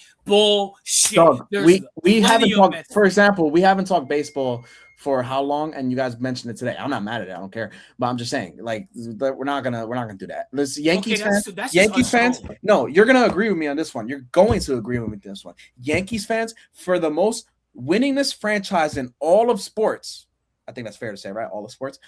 For the winningest franchise of all of sports, the Yankees fans act like such a loser fucking fan base. They're amongst the worst fan base in sports. And I don't hate the Yankees. That's the problem. The Yankees themselves, I don't mind the team. I like Judge. Bullshit. If you don't want to believe, that's on you. I like Judge. Judge is a generational guy. I thought he was funny in that one fucking you don't remember he went undercover one time in a store? Like he had one of those things. I like Stan a lot, actually. I really do like Stan. But like Yankees fans are, for such a winning franchise, they're such a loser fucking fan base. I don't know why that is. Maybe you can explain that. That might be true. Yes, no, it is true. Mets fans are 10 times worse. Absolutely I have not. Nope. Yes, they are. How? You're saying that because you're a Mets fan. How they don't they don't win, so you can't act like that. No, you guys talk so much shit. It's About like what? the fucking Nets fans. About what? You guys are like About what? Mets fans. You talk What shit about what? Anytime the Yankees lose, I have to hear Mets fans troll, even though you guys are nowhere near the fucking Dog, players. you guys Nowhere come near into relevance. you guys come into the City Field, and the fans will start, oh, well, we're going to Little Brothers Field. We're going to Little Brothers Field. And then you guys get bounced out of our field. We end up winning the series. And it was like, oh, it doesn't matter. Enjoy your World Series. Bro, we don't give a fuck. Like the Juan Soto shit to tell you the Juan Soto shit should tell you everything, to be honest. You can see them act like you watch the games. Look at the way they act. Like the Mets fans, I'm not saying Mets fans are perfect, of course not. They're New York. I mean, come on, New York fans in general. But like they don't act the way the Yankees fans do. Oh, turning their back in the fucking stadium because they think it looks cool. It looks fucking desperate. Well, I mean, Brand, first of all, you guys are a little brother. All right. So it's just a matter of fact. All right. That's one. Yeah. And two, I mean, let's be honest, to a lot of Mets fans, beating the Yankees is the World Series. Just be honest. Sure, Yeah, but facts. that's also, you know why? Because again, it comes down to Yankees fans like puffing out their chest, and it's, at the end of the day, I don't really give a fuck. It is what it is. Like we beat you guys 2-1 in City Field, like what, May? Which I don't know how the fuck we did because we were trash. And then the 9/11 game, for example, if I was able to go, had we lost that game, because I don't know what's gonna happen. If we lose that game and I'm there in stands, yeah, it will sting a little bit. I'm a Mets fan, but I'll be happy. You know, I want to, as a Mets fan, I want to go to Yankee Stadium. I know I've heard it's not as good as Citi Field. I've been to Citi Field. It's really nice, but like, it's an iconic stadium. There's nothing wrong specifically with the team. They got great legends and all that stuff. I mean, shit, my first fucking games that I ever watched in baseball were the Yankees. I was tracking their stats and everything. I remember I used to do it on Post-it notes, and then I decided not to be a Yankees fan. But the point is, like, it comes down to the fan base. It's like, what's a team that there are other teams that I don't fuck with because of their fans, not because of the team itself. And I can say that for teams that aren't rivals. Like if I was watching, No, I get that. No, the Yankees fans are annoying, absolutely, but Mets fans are just as annoying. Like you're like missing that whole point. I disagree. And even if they are just as annoying, it's worse because again, you guys are the most winningest franchise ever. Shouldn't be that much of a loser fan base. Shouldn't be. And and maybe this is my experience. Yankee fans really don't give a fuck about Mets fans. Like we just don't. It goes both ways. Listen, nobody really gives a fuck. Period. That's the other thing. No one cares. Period. We're talking. Most of it's come down to the internet. So like, I'm speaking from someone who actually lives in New York. I live around a bunch of Mets fans and Yankees fans. When it comes playoff time, all the Mets fans are hate watching the fucking Yankees. It's like, for fucking what? We're all the way in the NL. Like the fuck.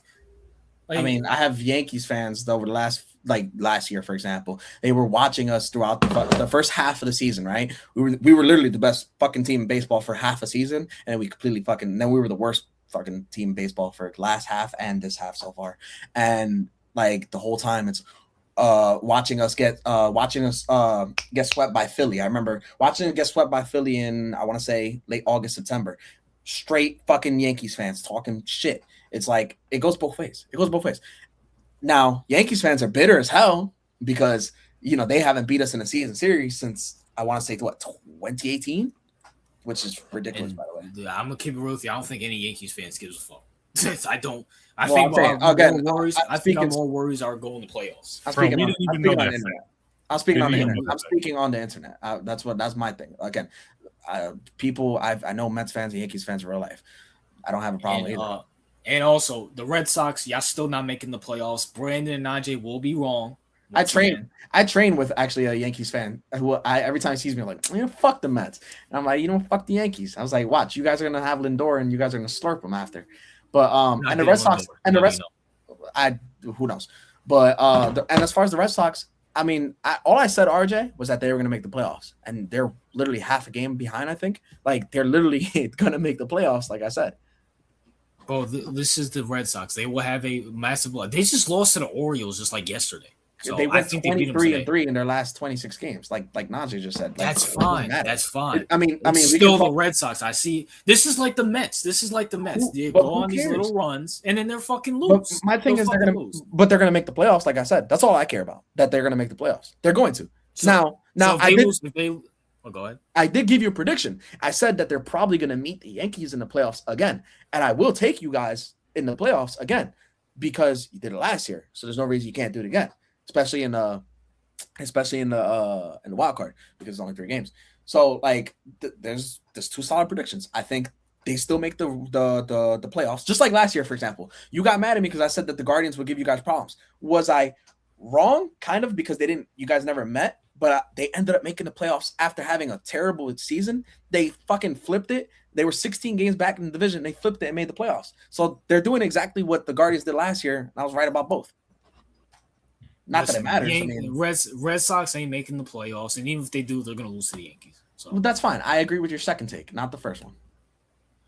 I still think they're still going to collapse. I still think they just got to the weak part of the schedule. Once they get to the Dodgers and all those other competitors, we'll see what happens. You got to understand they have the momentum, and there's a trade deadline that they still taking advantage of. That plus the fact that it's also bad right now what's going on with the Yankees. It's not the Yankees' fault. I mean, Judge and Stan are still it's hurt, great like, what's going on. No, it's great what's going on with the fucking Yankees. Well, Now, I will say this.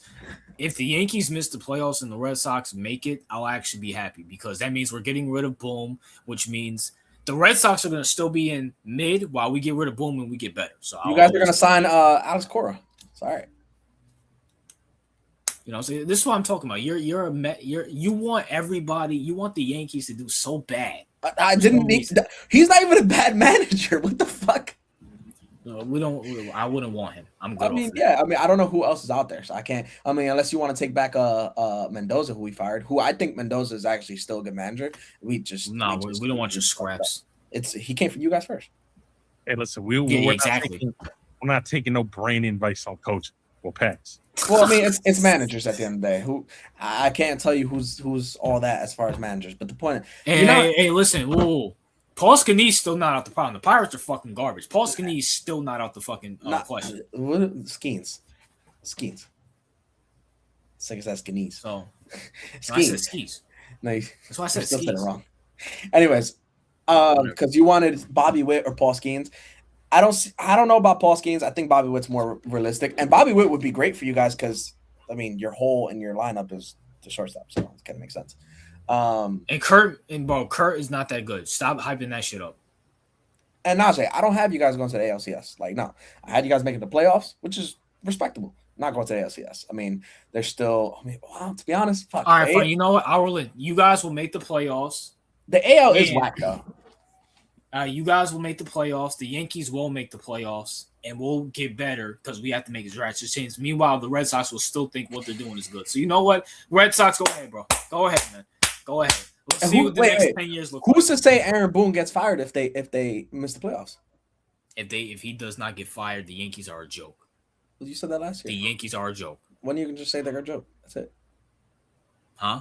I mean, at this point, just say they're a joke because they're not gonna. They should have fired him. They're going to fire him. You know, they have to. I don't know. I don't know. They're showing so much loyalty to this man that I get it. Eventually, they have to make a decision, but I don't know. I think he's had such a large leash, and he just made a World Series. That doesn't mean shit. That don't mean shit, bro. The guy, he's a bum. He's a bum. I think you guys talked about it with the ownership and stuff like that. That they're making money. That's all they care about at the end of the day. They're making the money, so they're not. He misses the playoffs though. Like this is not like a Tomlin thing where like he makes the playoffs. If we miss the playoffs, it's like no. That's if you guys miss the playoffs. I mean, when is Judge supposed to come back? I don't fucking know. Dude's injured again. Jesus Christ. Yeah, see, injuries happen. So don't fucking bitch at Soto. Injuries happen. I wish him well because this is the second year in a row that's injuries. I don't want it to be like. Oh, he's been injured since like I think his only year where he actually played majority of games was like his rookie year. He's always injured. I know he's always injured, but like 2 years ago, the year you guys made the World Series, if I'm not mistaken, he wasn't hurt. He played pretty much the whole season. No, he was hurt for a good amount of the season. I don't remember. I don't think so. I think he was good for a majority of that season. But the last 2 years, he's picking up that trend again, and it's starting to get like the year before that, he missed majority of the season. That's why we missed the playoffs. So he's always been injured for the most. Bro, he's a fucking 6'8" guy who takes steroids. Like this is what you get with him.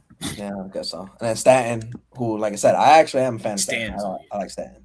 But Stanton's just he's getting I mean he's old and there's so many problems. And that's the other thing. It's not just the coach, the manager, it's the lineup. A lot of the lineup is like you guys have And new who guys. makes the and lineup? stuff. I know that. I'm saying, but a lot of those guys they're not going anywhere. Like, you guys don't have Goldschmidt anymore though, right? He's gone. If I'm not No. mistaken. No, he's going. Yeah, so I mean, surprised you guys didn't fucking keep Goldschmidt. Hold on, give me a Listen, second. I gotta Yankees. open the door. Listen, this is a throwaway year. Hashtag Yankees missed the playoffs. Get rid of Boom. You know what I'm saying? You know what I'm saying? But anyways, as we wrap up with this, you know what I'm saying? Seals, anything you want to say in this finale? I'm glad that we're finally taking a break from the peasants. They're ungrateful, annoying little pricks. So, Especially Najee. especially to be honest, like 99% of you niggas are unbearable. All right, just being honest. So take a nice break. It will help us mentally not crash out on you bitches. By the way, I was surprised you even added Conor McGregor, which, funny enough, never. Oh yeah. Listen, Conor McGregor. We can all three of us can agree. Conor McGregor faked that injury. He's trying to get out of his contract. You know, it is what it is. Shout out to McGregor. I think he made like 38 mil just for stepping in the fucking ring. I'm gonna be real. Whether he faked it, didn't fake it, I don't really give a fuck. I mean, Conor, it's Conor. Listen, if I watched UFC, which I don't, but if I watched it, right, I would, like I said, when I watched UFC, I didn't give a shit about Conor McGregor. He's been washed. As like UFC's been cooking, especially this year. They actually been cooking. Like, they've been fine. They don't need Conor. I mean, it's a shame because it's a shame. This is similar to the NBA with LeBron. It's like, nigga, retire. We don't give a shit. All right. No real UFC fan really gives a fuck, and that's not saying like, oh yeah, because you're hardcore. None of that. I just mean like no real UFC fan who watches like weekly or even at least monthly, gives a fuck about Conor. Shout out to Conor. Don't get me wrong. Like, well, I don't know about shout out that. to Conor the fighter. Huh? The ratings say something else. So I mean, again, I said no real UFC fan who watches day in day out or weekly or monthly. These are people who turn it on because they remember his name.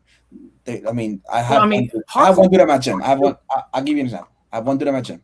He'll watch, and because we're at the gym, I'm not gonna say his name. Shout out to him though. He's a good guy, but he's a little performative with his UFC love and his MMA love because the dude does not train that often anymore. He's like, oh yeah, I got a lot. I whooped his ass like 3 weeks ago. Like I put a whooping on him, and I walked him home after because I felt bad. But it's not because I want to beat his ass in class. It's because he was like, yeah, I'm back again, whatever. And I was tearing his liver up to where we did a 5-minute round. He was out the last 30 seconds. He did not want to, he was throwing up, all that shit.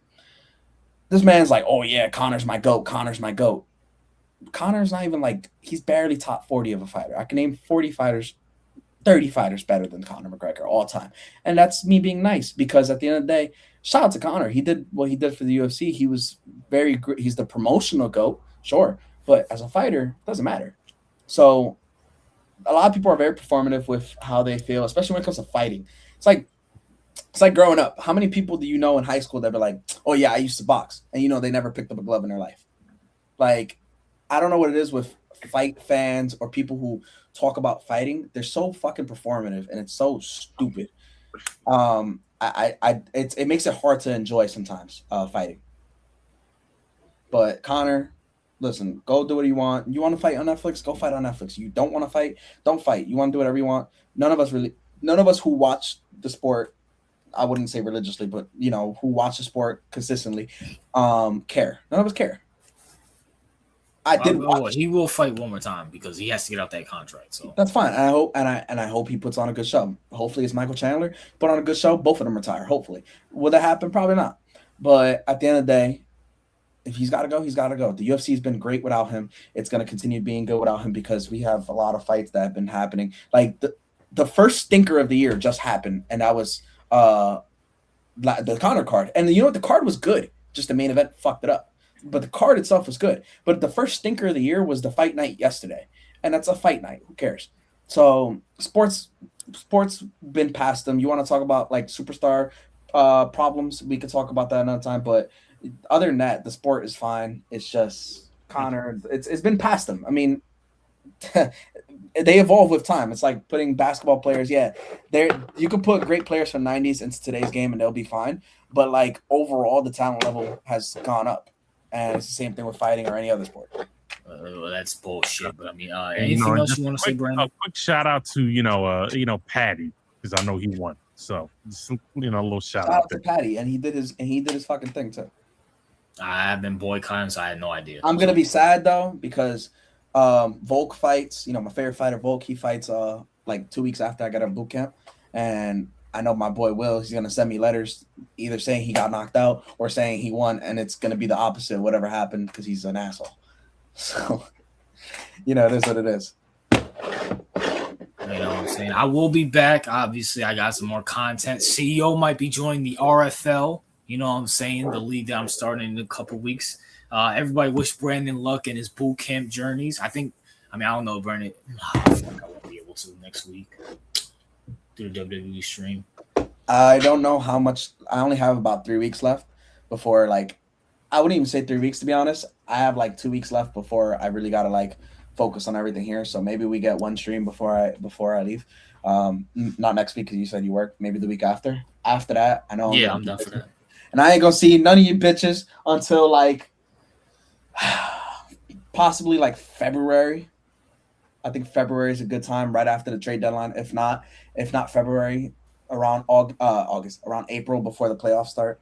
It'd be nice. I know some of you like Master J and Michael and Kaiju. You all miss me, and that's okay.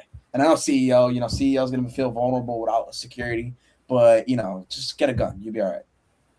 You know what I'm saying? CEO, I definitely need the microphone links if you could send me some so I could buy some.